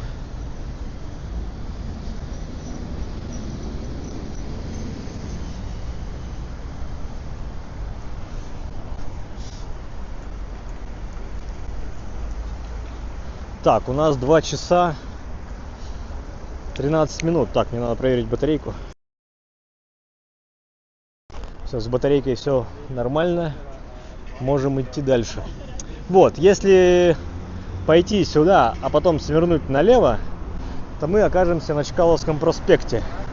Прогулка по Чкаловскому проспекту тоже имеется на канале. Поэтому идем по Каменноостровскому. Вот чисто по Каменноостровскому я видео не снимал. Наверное, в ближайшее время это надо упущение, этот гельштальт закрыть.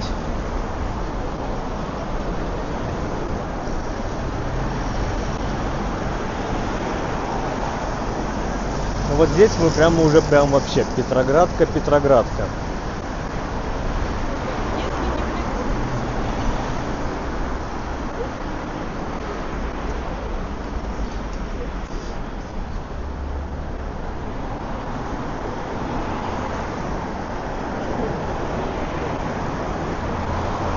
По первым этажам все всякие кофейни, пиццерии, еще раз кофейни.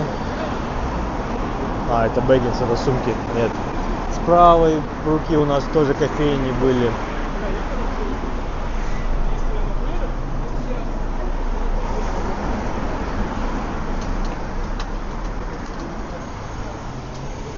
Вот. Мы уже идем напротив дома Эмира Бухарского, его дворца. Сейчас это обыкновенный жилой дом с коммунальными квартирами, а на верхних коммуналки. Да. И даже здесь, вот в этом особняке, до сих пор сохранились коммунальные квартиры. До сих пор. И я вам скажу, что не только на верхних этажах. Очень интересно, что за квартира, у которой оказались такие залы с такими окнами. Очень интересно.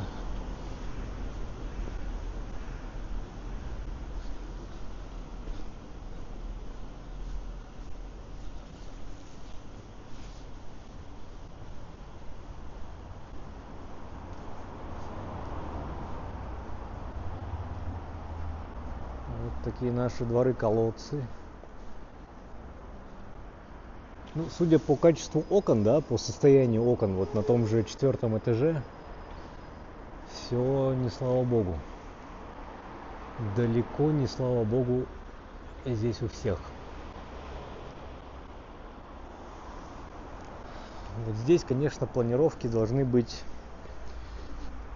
мама, не горюй. Ладно, пойдемте тут тропами, дворами.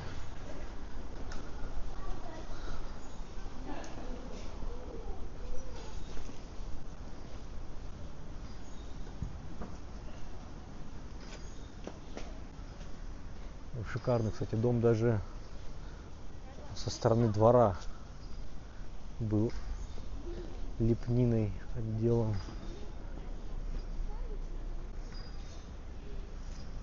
Да.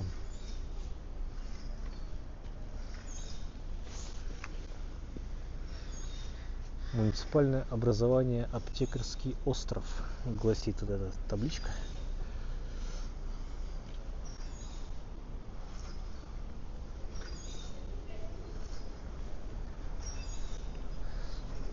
Не знаю, конечно, насколько там шикарен или нет дом самого эмира, да, но сам исторический факт. Дом эмира Бухарского. Султана, можно сказать, да? Бухары.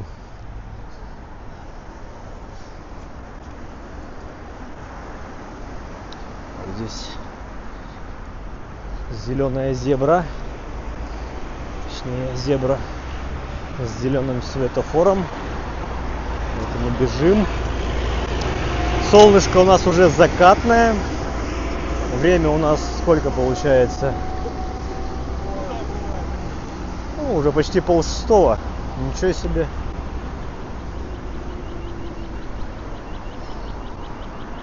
В 6 уже с минутами закат будет.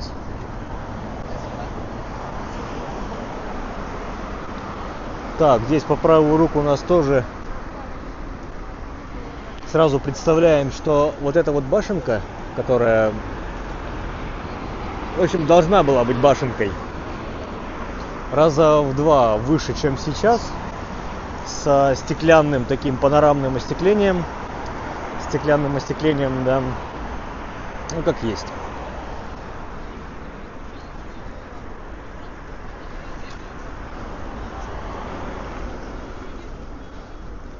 Это как раз был конструктивизм, но что-то пошло не так, то ли денежков не хватило, то ли проект не полностью был утвержден, но и построили как построили.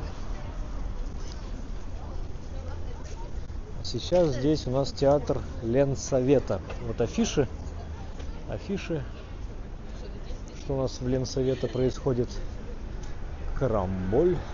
На сцене ДК имени Ленсовета, Каменноостровский проспект 42. Вот афиша на октябрь. Да, идем к метро, проходим мимо. В метро не сворачиваем.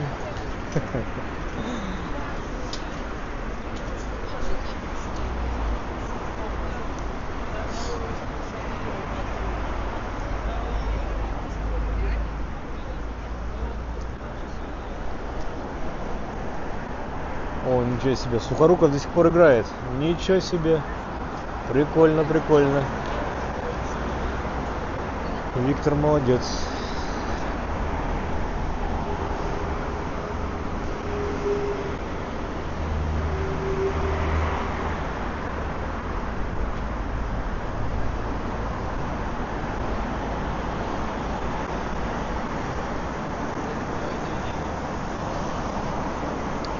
По левую руку, да, вот тоже в стиле конструктивизма, что ли.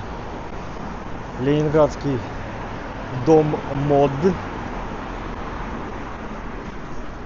Дом мод.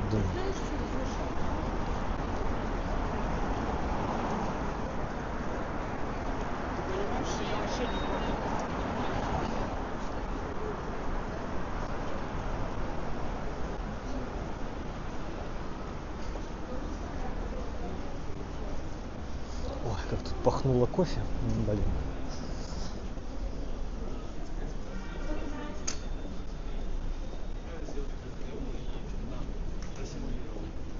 У нас вход, ну и сама станция метро находится прямо в доме мод, под ним. Ну и вход, соответственно, можно совершить через подземный переход, здесь спустившись, и идти сразу в метро. Вот. Ну или же с той стороны заходить. А мы на площади Льва Толстого. Красивейшая площадь Петроградки. Еще, конечно, у нас впереди будет австрийская, тоже красивая, но да, даже без «но». И это красиво, и так. И здесь пройдем, и там побываем.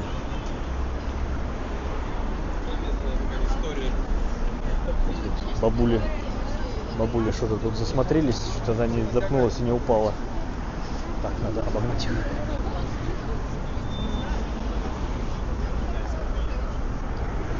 Направо у нас уходит. Давайте кофе выпьем. Нет, я сейчас кофе, ну, сейчас не хочу. Мне не надо. Направо у нас уходит большой проспект Петроградской стороны.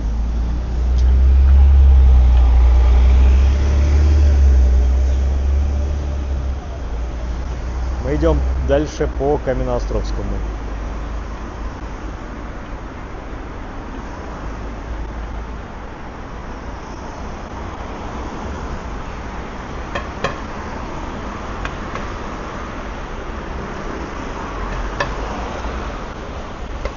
По Большому проспекту тоже есть видео, причем из двух частей. Первая часть заканчивается здесь. Начинаем от станции метро Спортивная. Ну и вторая часть — это так называемый хвост Большого проспекта. От площади Льва Толстого делаем кружок по обеим сторонам до Карповки и обратно.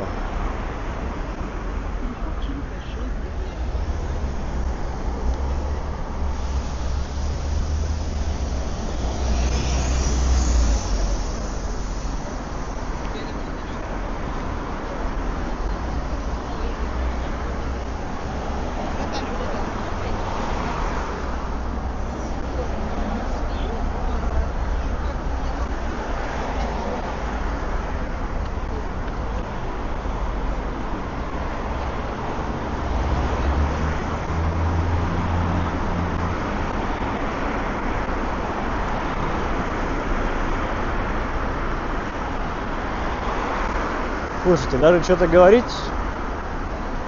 не хочется. Прям я сейчас иду и сам по сторонам гляжу, рассматриваю. Вот особенно сейчас то, что особняки по левую руку через дорогу нравятся. Опять люди беспардонные. Что такое правая сторона тротуара. Абсолютно не знают, не понимают, как им пользоваться. Да.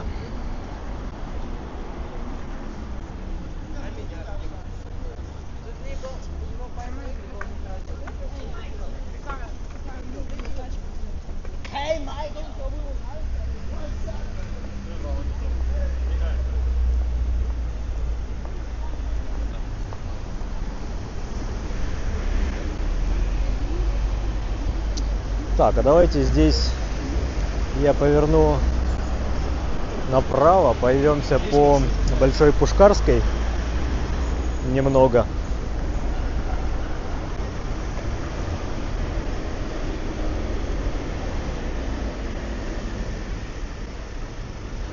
Так, ну, Мача, молодец. Мы на самом деле долго стояли на этой перекрестке. Я держал по центру кадра здание, в котором находится Миронова театр.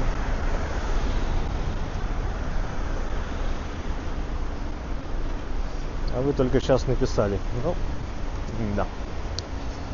Ладно. Как говорится, ничего.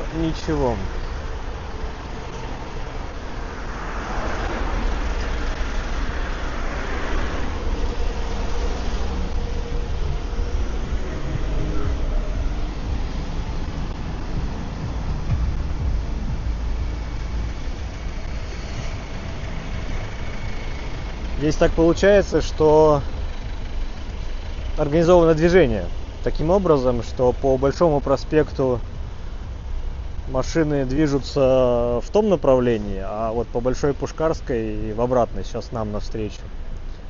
О, сегодня день учителя? Серьезно?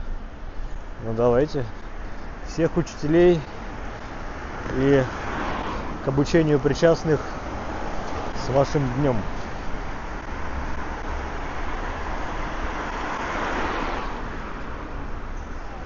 Так, мы бьем рекорды. У меня пишут, что 74 человека сейчас зрителей было. Ну вот, исторический центр больше нравится, чем городские окраины. 76. Ох, ничего себе.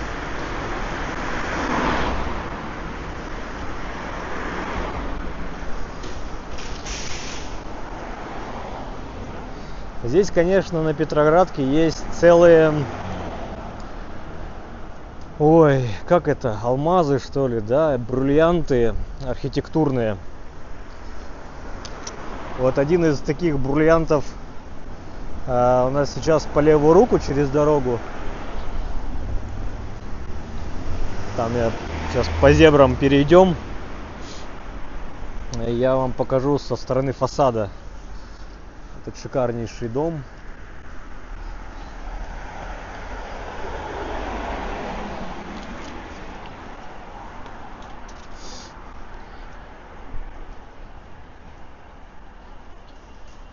Там впереди у нас как раз еще и Матвеевский сад, в центре которого когда-то была церковь. Так понимаю и слышал, что планируют ее отстраивать заново, а может быть и нет. Но место фундамента, где эта церковь была, оно оставлено, существует.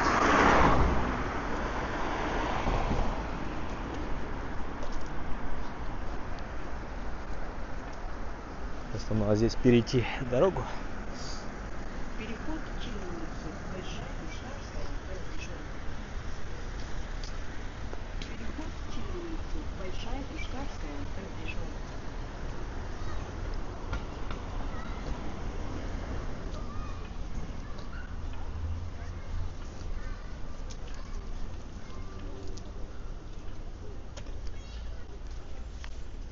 Да, осень, конечно, уже наступает. Всякие идет. Деревья не сильно желтые, но. Вот дом с таким шикарным курдоньером. 20 часов. С башней по центру. Ой, как она пересвеченная. Так, как бы нам так сделать-то? Шпыньк.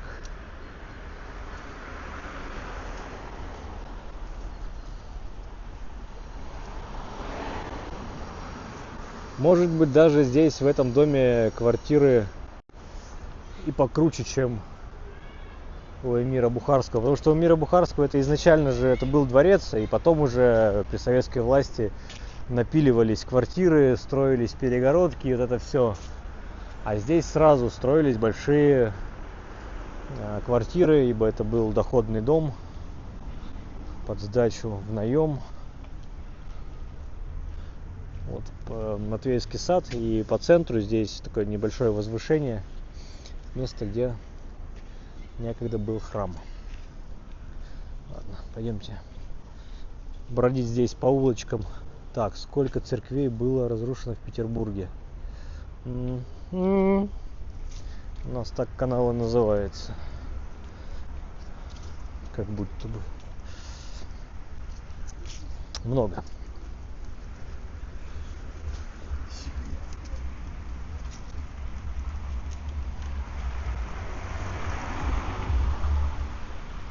Вот, умели же, могли, да, и сейчас вот справа, да, кирпичный дом. Вроде тоже особо претензий нет, но вот как-то, вот хотя бы, да, хотя бы. У кого-то белые окошки, у кого-то коричневые. Можно было все белые, да, или если изначально они не были белые, там деревянные, там какой-то, может быть, зеленый или в какой-то цвет покрашены в темный, сделайте тоже в цвет. Ламинация это не так дорого. Но нет. Нахер однообразие. Нафиг гармония. Нам нужна экономия.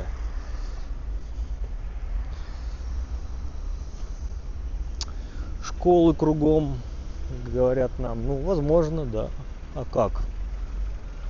Конечно. Тут другой вопрос. А где садики-то? Садики где? Например, через дорогу тоже у нас, по-моему, это школа. А садики где? А садики все находятся вот прям в таких домах. Это, как правило, первый, возможно, еще и захваченный второй этаж. И в таком жилом доме, бывшем доходном, первый, второй этаж, часть дома – это детский сад. Вообще, вот здесь на Петроградке это нормальная норма.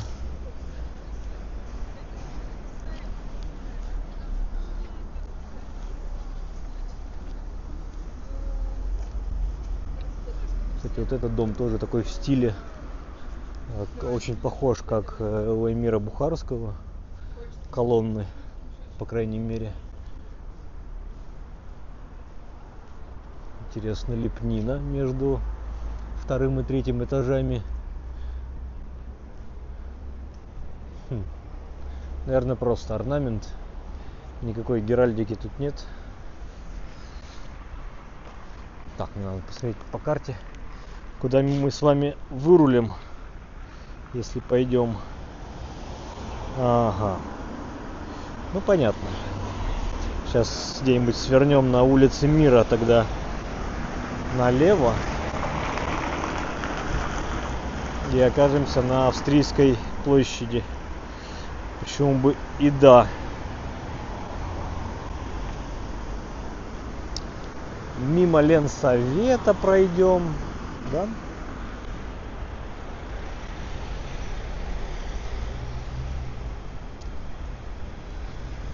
Ой, как классно. Я вот не то чтобы завидую сильно, но здесь какой-то домофон и т.п. Наверное, это не вход в дом, не в жилую часть, но входная группа прикольная. О, вон тот зеленый домик по правую руку. Прикольный. Ну и вот здесь тоже один из фасадов этого дома.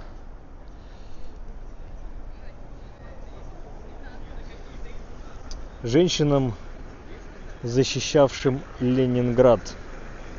Женщинам-бойцам противовоздушной обороны. В таком вот виде оформлен мурал. Мы понимаем, да, что это символизирует луч, который смотрит в небо, высматривая фашистские самолеты в небе.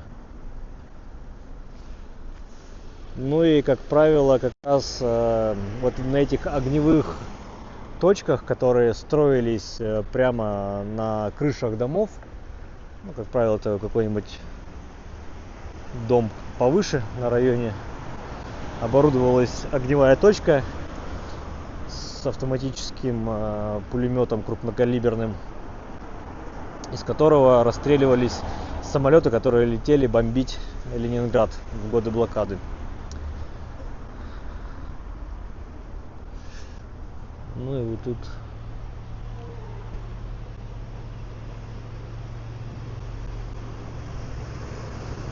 очень символично и трогательно, кстати. Добавить нечего.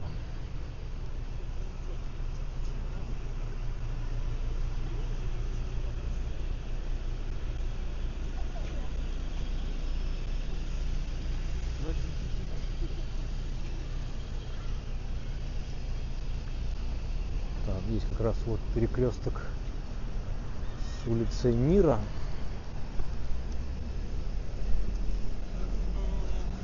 Мы здесь повернем налево. Если мы совсем сейчас прямо пойдем, то мы упремся в Кронверский проспект.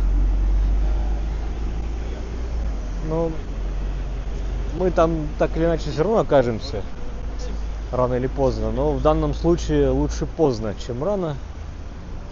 А здесь, давайте-ка я перейду дорогу. Давайте, передавайте привет.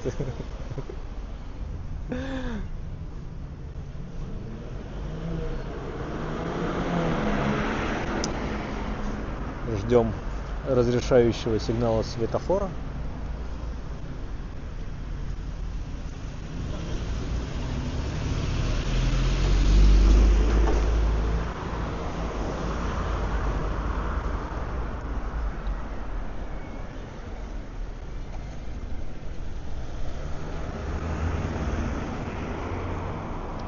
Так, здесь я сейчас попробую тоже дворами пройтись, вгрызться в дворы.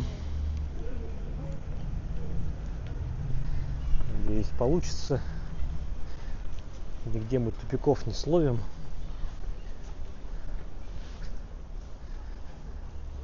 Никто нас в тупик не поставит. Будем идти, скажем так, задворками Ленфильма. О, тут какая-то кофейня. Кофе с собой от 150.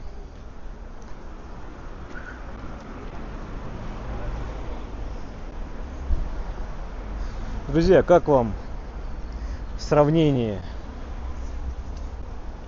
Историческое центр. Историческое дореволюционное Петербург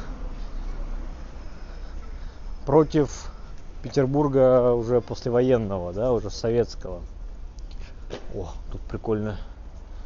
Хотел сказать прикольный двор, но мне кажется, он такой весь каменный, желтый и тупиковый.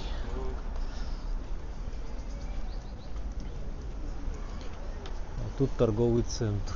О, бизнес-центр. Так, ага.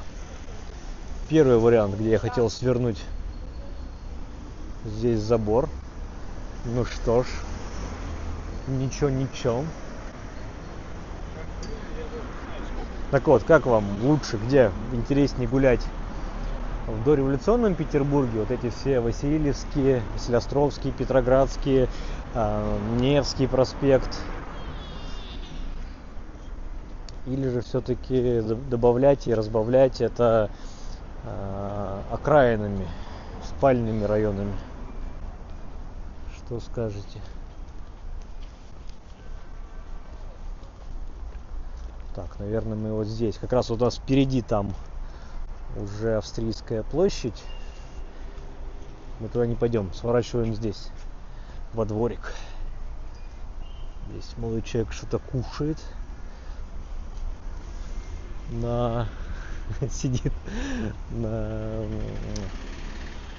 фонтане. Кафе Барвинок. Интересно. О, тут так прикольно. Остатки изоляторов. Как-то провода вдоль стен были. Шли почему-то, зачем-то.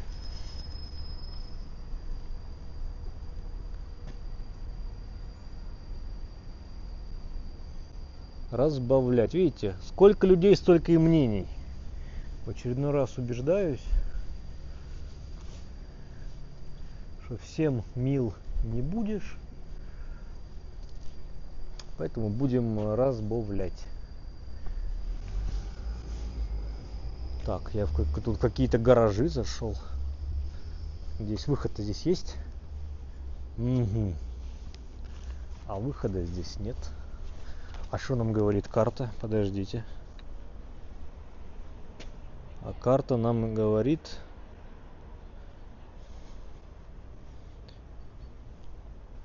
что выхода здесь и не было, да? Ёлы-палы. Ну как так-то?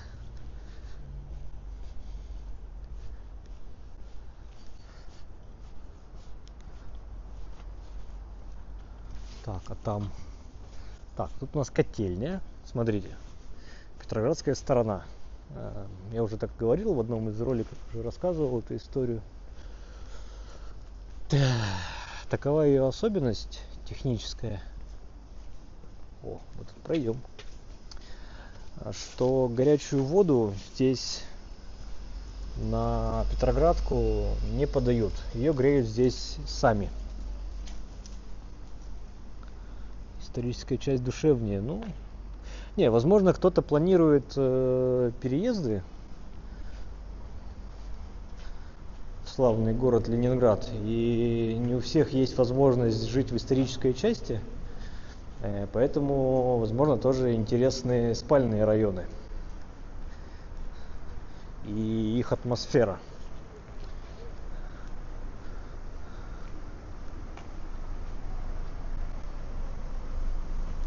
Но. Ну вот, возможно, кто-то не хочет жить с окном во двор, вот как сейчас здесь, да? Кто-то хочет, чтобы был какой-то простор, возможно, зелень, парк, возможно, в парке пруд, чтобы был. А хотелки же у всех свои. Понятно, что возможности Я бы даже это выпил, чтобы наши желания совпадали с нашими возможностями. Так, а здесь что за двор? За братвой двор, в упор. Как-то так тут девушка так шла уверенно. О, почти. Так и мы тоже уверенно пойдем. Я вот даже не помню, ходил ли я, гулял ли я по этому двору. Но пройдемся еще разок. А что нет? Связь вроде не пропадает. Здесь какое-то пространство, точка. Опачки. Ну тут тогда придется кофе взять, я так думаю. О, ничего себе, что здесь случилось?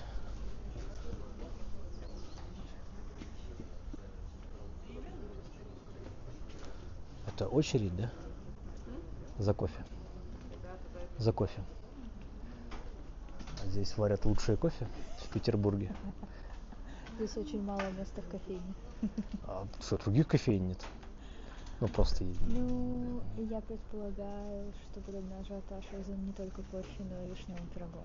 Пирогом. Да, но я не знаю, как с таким количеством людей пирог мог еще остаться. Ну вот кто-то тут пирожок подъедает. У вас вишневый? Угу. Понятно. Догадки.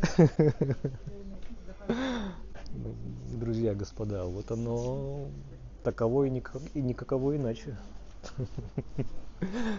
Казалось бы. А здесь кто живет в норе? Кто-то в окне живет. Добрый вечер, приятной прогулки. Большая разница в стоимости квартир между исторической частью города и современной постройкой. Ну давайте, раз уж вы такую тему подняли и спросили, конечно же разница есть. Разница, во-первых, в комфорте. Вы можете купить квартиру в исторической части, даже не так начну. В исторической части вряд ли вы купите однокомнатную. Очень сильно вряд ли.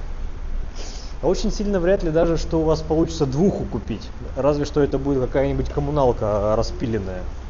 Да, там у одной получается вход с черной лестницы, в другой части квартиры с парадной. Ну так получаются две квартиры. То есть, ну это какой-то метраж. Метраж будет приличный. 80, 100 квадратов, 120 квадратов. Но вот вы готовы за такое количество квадратов, первое, платить при покупке, а второе, платить коммуналку? Но это ладно. Даже если мы возьмем квадратуру плюс-минус одинаковую. Так, в Шушарах 3-4 лимона в центре. Что такое в Шушарах 3-4 лимона? Вы кого-то сейчас обманываете? Я сейчас животик надорву. В Шушарах 3-4 миллиона даже студии нету. Вы чего? 5 миллионов. Это студия 28 квадратов до 30. А что такое в центре 10? Что такое 10? Тут за 10 ты ничего не купишь. 15 лямов, 80 квадратов что-нибудь. А про комфорт я вот, кстати, что сказал-то? Ну, в комфорте очень сильно тебе повезет, если ты за 15 купишь хату, и там не надо будет делать ремонт. Вот смотрите, например, да, входная группа, исторические двери. Вот это вот двери, наверное, это какой-нибудь 1850-е, 60-е годы. 60-е, 50-е годы 19 века. Плюс-минус. И эта дверь с тех пор здесь стоит. Помашем в камеру. Здравствуйте. Вот. И вот видите, какая здесь входная группа? В квартире там будет точно так же. Соответственно, это большое везение, если вы купите за 15 лямов хату. Да в ней надо будет еще делать ремонт на те же самые 15 лямов. Понимаете? А в спальнике вы сразу купите за 15. есть как бы разница? Ну, наверное, да. Слышал истории, когда здесь покупают квартиру там, ну, какую-то вот 2-3-комнатную за 9 лямов, а потом же и в нее еще лямов 5 в ремонт вкладывают. Да, итого получается там 14, а потом эту хату пытаются продать за 22. Карл, за 22.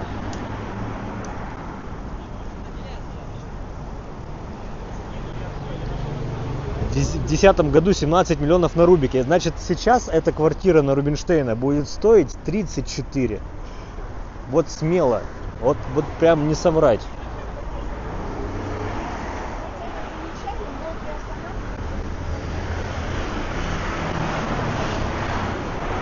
Вот, и даже вот сейчас для примера, да, мы возьмем, вот у кого есть возможность загуглить Каменноостровский дом 11, да, по-моему, у нас вот напротив, где здесь бар, это 11А, а вот этот дом, наверное, 11. И за ним есть новенький ЖК. Вот посмотрите, сколько стоит квартира здесь, и в каком она состоянии, и сколько квартира стоит там. В каком бы состоянии квартира здесь ни была, вот в том новом доме здесь, на Петроградке, она будет стоить в 2 раза больше. Это прямо вот, ну, что называется, зуб даю.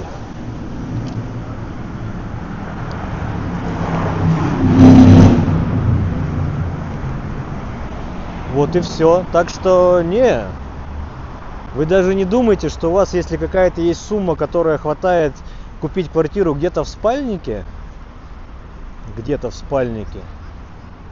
потому что, ну, например, вот смотрите, даже спальником возьмем, я сейчас даже новые районы не беру, я сейчас буду говорить про, например, метро Академическую между Академкой и Гражданкой и Комендантский проспект. Например, на Академке там квадратура трехкомнатных 60 квадратов. Ну, плюс-минус 60 квадратов, это вот трехи такие там. И там стоимость квадрата, мы, кстати, стоим перед зданием Ленфильма, ну это так, ладно. И там стоимость квадрата, ну, где-то 130-140 тысяч за квадрат. И если мы перенесемся от Академки уже к Гражданке, а это вот 2 соседние станции метро, то на Гражданке там уже серия домов немного другая, там квадратура увеличена, там трехи уже под 80 квадратов, ну и те же самые трехи на Комендантском проспекте, эти панельные дома трехкомнатные, например, там трехи, четырехи есть улучшенной планировки. Ой, там, наверное, 12 лямов это минимум. Там где-то 170-200 тысяч за квадрат. На Академке 8-9 миллионов. На Гражданке с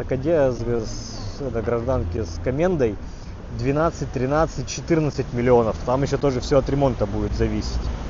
Вот и все. Кто там думает?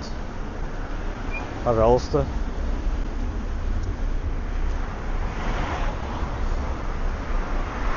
Кстати, мы уже почти у станции метро Горьковская. Я бы даже, у меня сейчас нет возможности, у меня на втором телефоне даже не стоит никаких приложений, ни Авито, ни Циана, ничего. Я бы на самом деле ради интереса, вот мы бы где-нибудь остановились, а давайте чего, а давайте правда. Друзья, я тут, конечно, тему что-то начал, но вот давайте кому интересно. Я сейчас остановлюсь.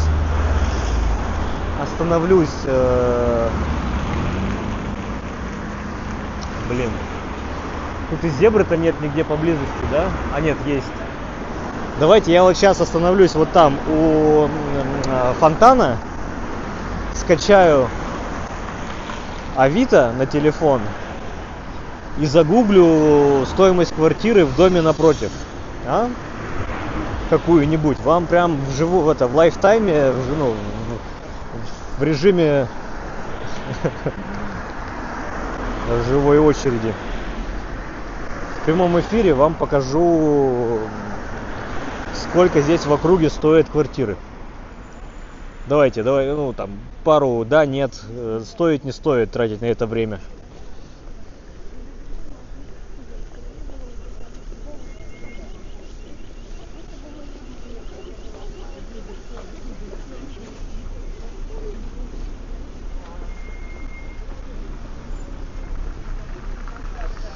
Так, б-б-б-б-б. Жалею, что не переехал. Слушайте, вот это тоже... Что жалеть? Смотрите, вы же тогда почему-то не переехали. Да, какие-то были причины. Наверное, вот такую историю расскажу. Сидим мы как-то на работе, чаевничаем. И там коллега рассказывает историю, что вот там лет 10 назад где-то квартира стоила, там, не знаю, $5000. И вот он дурак, не то чтобы не дурак, а у него тогда не было денежков, и он не купил... Да переключайся, Кара. О, это я, привет. Вот, и он там не купил хатку там, где вот мог, точнее, хотел бы. Так не купил-то, потому что денежков не было. А сейчас-то понятно, что у него 5000, наверное, есть. Ну и тогда 5000 другими были. И вы, наверное, шумно. Давай смотреть. Ну, давайте смотреть. Сейчас. Авито. Какие будем смотреть не планировки, а трехкомнатные. Так, недвижимость, квартира, купить, вторичка, количество комнат 3, показать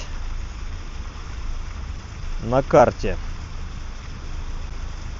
Так, найти меня. Вот. Ну вот и смотрите. Так, как правильно-то? Вот этот дом. Вот этот дом, который прям позади. Угу. Трехкомнатная квартира. 77 квадратных метров. 301 тысяча за квадрат. Понимаем, да? Это так, сейчас я делаю взад. Вот, мы находимся вот здесь, вот на этом треугольничке. Квартира вот в этом доме. И здесь 2 квартиры в этом доме продается. Вторая квартира подешевле чуть-чуть. Но на 4-м этаже, ну там, видимо, 5-й этаж еще мансардный надстроен. 80 квадратов. 267 тысяч за квадрат. 21 лям, пожалуйста. Да, Дмитрий, про 5000 баксов это была история из 2002 года. А еще вам старее расскажу историю. У меня на работе завхоз, когда переехал в Петербург в 93-м году, он купил за 5000 квартиру 4-комнатную здесь на Петроградке, на улице Ленина. На перекрестке Ленина с Большим проспектом, вроде как-то так. Были времена, были. Так, давайте дальше смотреть. Дом, вот который сейчас здесь напротив меня, есть ли в нем? А в нем трехи не продаются. Но продается в доме. В доме. Так. Там, видимо, дом новый за углом. Отсюда не видно будет. Так. В доме Горького. Сейчас давайте к доме Горького я подойду. Там, ну не подойду, ладно, вот смотрите. Это 3 квартиры от 14, но трехкомнатная квартира, вот, 82 квадрата, 26,999 в периоде. 4-й этаж, 326 за квадрат, вы понимаете? Вот вам сейчас показываю планировку квартиры. Достаточно такая веселая планировка, не очень удобная, я бы сказал, очень неудобная.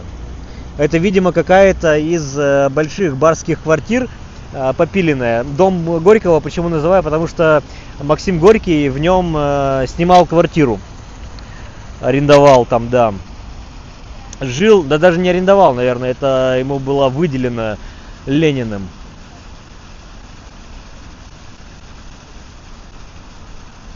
Вот. Ну и для примера, да, берем то, что я вам сказал, Комендантский проспект, например.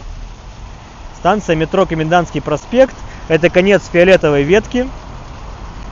Возьмем треху рядом с метро, прямо вот рядышком, дом новый. Новый дом, 89 квадратов. Квартира, второй этаж, вот как выглядит дом.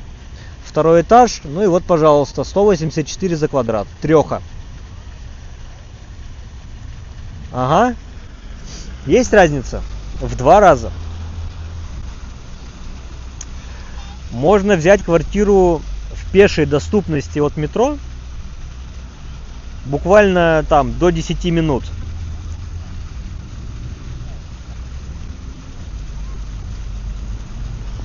Опять же, вот, треха на 57 квадратов. Наверное, неинтересно. Вот, 79 квадратов.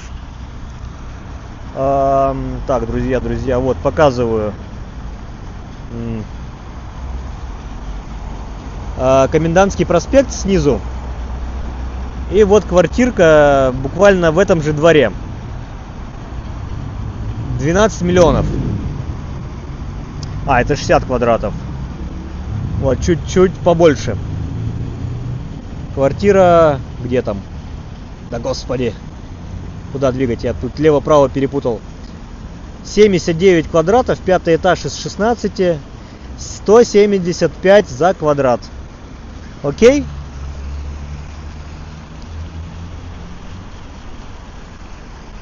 Вот и все. Вот вам как бы сравнение. В центре, историческом центре. Опять же говорю, вот все эти дома, большая проблема, когда делают реставрацию фасада дома, он становится красивеньким. Тут как бы, ну вот дом, да, например, вот этот.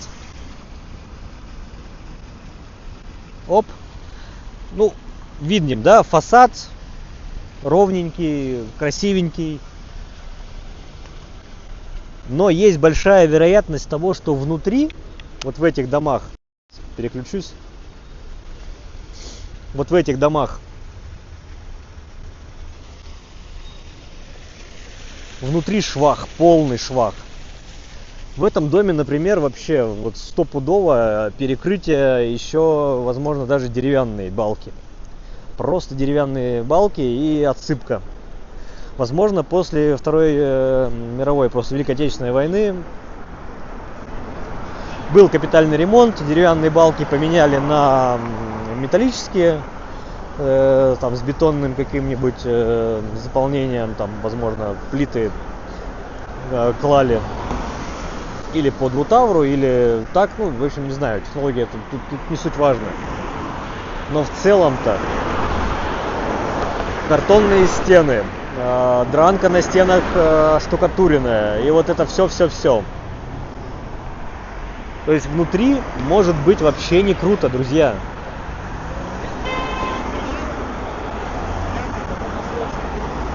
И противовес у нас это, конечно, квартиры, которые на, ну, уже советские какие-нибудь панельки 70-х, 80-х годов. Уже плюс-минус кухни там 8-9 квадратов, потолки 2,70. У вас все нормально с электрикой, у вас все нормально с водопроводом, с канализацией. У вас никакая штукатурка от потолка не отваливается. Понимаете? Тут как бы старый фонд, он такой, он очень разный. Если старый фонд капиталить, то это громаднейшие объемы денег. Вот бессмертный у нас воин. Бессмертный воин идет. Лимита местная. Лимита.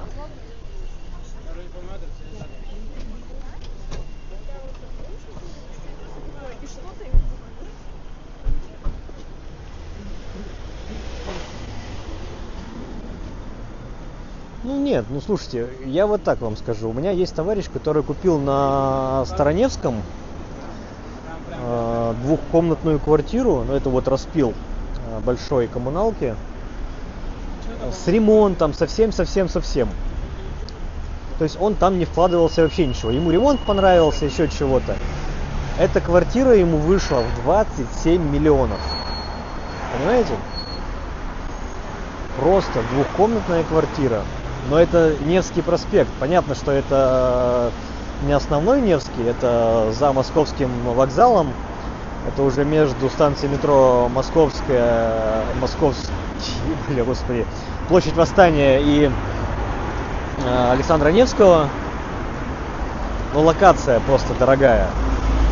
Ремонт дорогой. То есть он мог бы, конечно, купить какую-то убитую квартиру и начать в ней делать ремонт. Но это надо в ремонте понимать. Ну, в итоге вот он так распорядился своими кредитными деньгами. Ну, это ладно.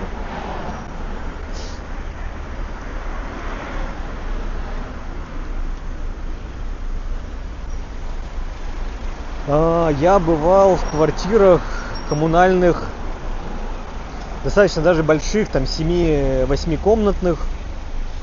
Это, конечно, прямо швах, потому что собственники комнат абсолютно разные люди. Ремонт делают только в своей комнате, да, например, у тебя прям там вообще может быть квартира в квартире. Свой душ, своя кухонка, то, что комнаты большие, там по 40 квадратов такие комнаты бывают. Хотя да, мы у станции метро Горьковская. А места общего пользования, да, это я имею в виду коридоры, туалеты, ванны, кухни, конечно же, никто не ремонтирует.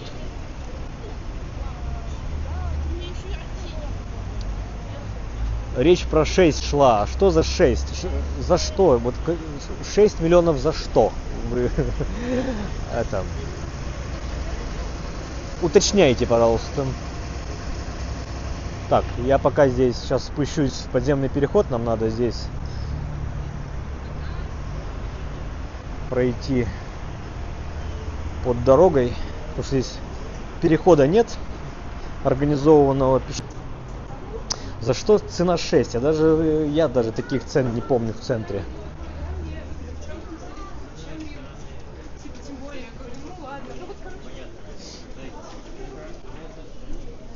Просто я вам даже сейчас здесь, вот здесь в старом фонде, здесь у Горьковской не показал специально, я не показывал самую дорогую.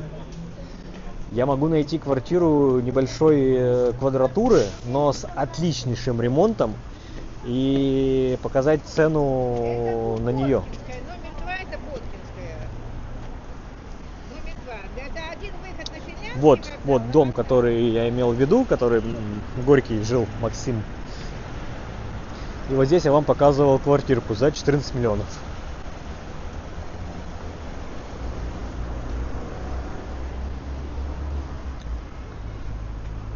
Трёха на канале Грибоедова. Ну давайте сейчас посмотрим.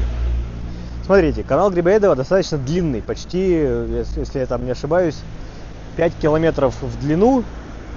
Идет через Невский и в Коломну. Такой исторический район Коломна. Так, где бы мне здесь остановиться? Вон там лавочка. Сейчас до лавочки дойдем и посмотрим квартиры на канале Грибоедова. А пока вы вспомните, канал Грибоедова какой район? Ближе к чему там? Невский, Гороховая, Вознесенский проспект. Может быть, это ближе к Никольскому храму, к Никольской площади. Или это еще туда, ближе к обводному каналу?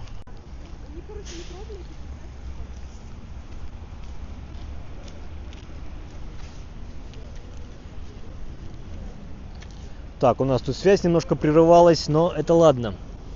Так, сейчас я на себя наведу.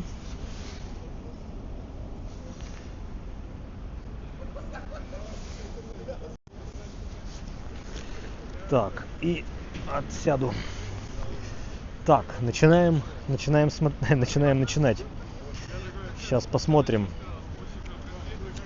Много зависит от платежей за коммунальные услуги. Ну, смотрите, друзья, в любом случае, там, отопление, содержание имущества, это все от квадратуры. Чем больше квадратов, я вам говорю, что здесь в старом фонде квадратура большая. Коммуналка будет тоже соответствующая. Так, про канал Грибоедова. Все-таки уточните, в какой местности.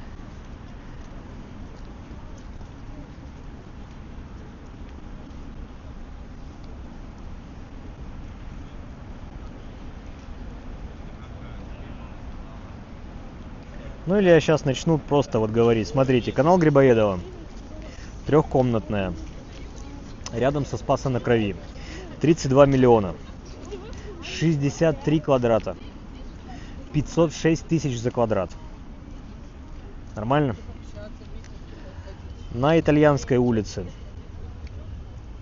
32 миллиона. Даже 33. 357 за квадрат. Где-нибудь в районе Сенной. Окей, вот, хорошо. Сенная. Давайте смотрим, где-нибудь Сенная. Так.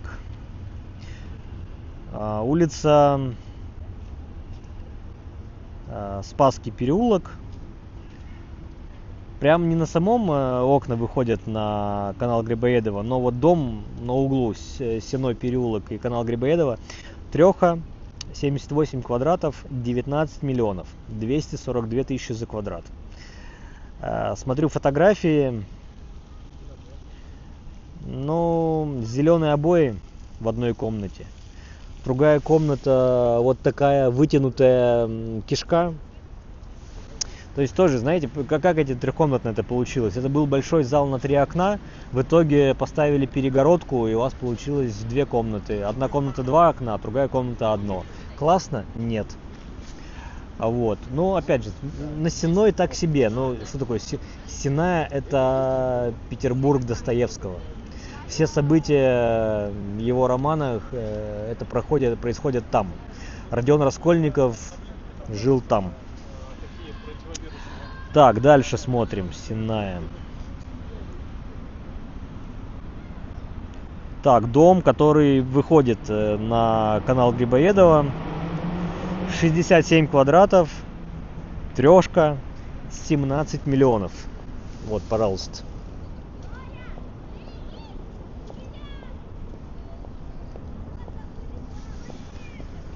Ай. Где 6? Не знаю. Давайте дальше. Чуть подальше от Сенной, к Никольской. К Никольским рядам. Никольский сад, Никольский собор, Никольская площадь.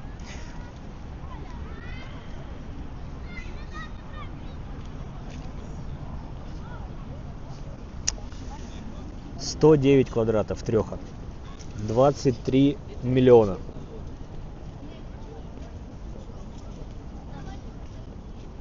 Вот, это дом, который на Садовой, улица Садовая, с другой стороны канала Грибоедова, это у Никольских рядов. Улица Чайковского. Но улица Чайковского у нас где? Это прямо же центровый центр. Это Золотой треугольник. Станция метро Чернышевская. Или, подождите, Чайковского.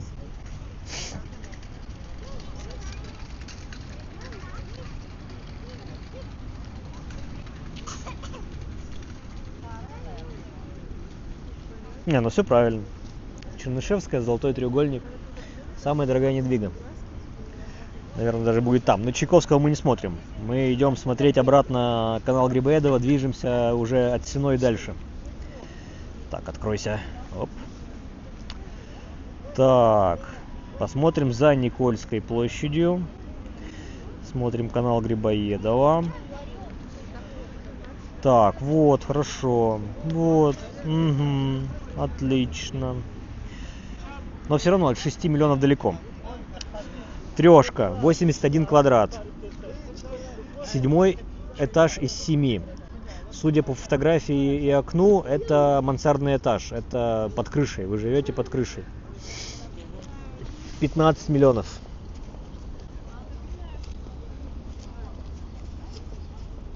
$182 за квадрат. Уже как бы за квадрат-то нормально, да? Вроде бы как бы и жить можно, но у вас квадратура 81, а то и больше. Так, соседний дом. 4-й этаж из 4. Трешка, 79 квадратов. Ну, та же история. 15. Я очень хочу найти что-нибудь дешевле. Я, не вижу. Вот тут есть что-то за 10. Интересно, что это такое за 10? 61 квадрат, 170. Вот, смотрите. О, тут, конечно, планировка. Кошмар. Вот, трешечка, первый этаж из 3. Так, ну что-то это. Оп. Видите, да, какая планировка ужасная? То есть здесь получается у вас кухня, как будто бы даже без окна.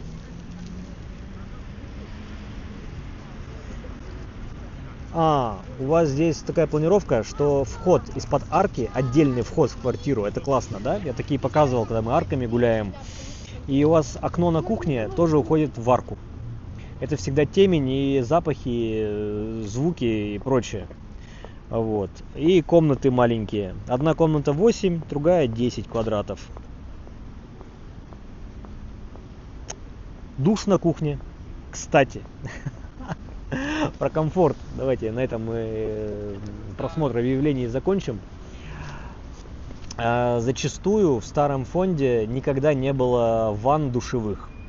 И в современном истории, когда делали ремонты и пилили там квартиры, кто как.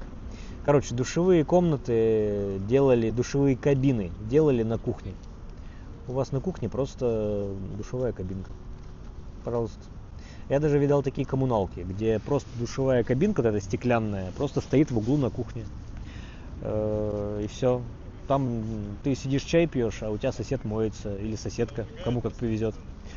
Вот, собственно, такая история. Ну, друзья, 3 часа 17 минут.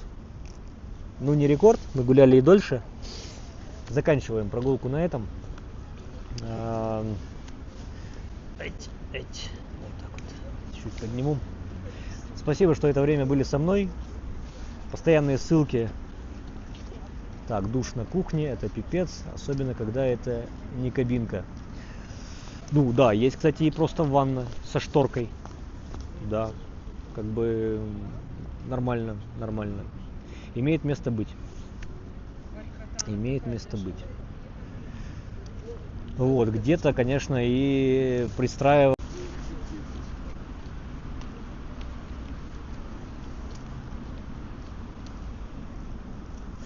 Так, приложение со стримом у меня само схлопнулось. Так что все намекает на то, что нам надо заканчивать. Поэтому спасибо, что все эти 3 часа были со мной. Продолжаем гулять. Но сегодня заканчиваем, но прогулки продолжаются. Так что, кто еще не подписался, пожалуйста, подписывайтесь. Кто смотрит это видео в записи и не на платформе YouTube, то спасибо, что и хотя бы там, потому что я и на Рутюбе, и на Яндекс.Дзене, возможно, иногда и ВКонтакте запись выкладываю. Но, знаете, основной канал — это YouTube. Все анонсы на YouTube, в Телеграм-канале и живой чат тоже на YouTube. Поэтому, если хотите участвовать, то переходите на YouTube, подписывайтесь и принимайте участие в живых прогулках по нашему любимому Петербургу. Всем пока!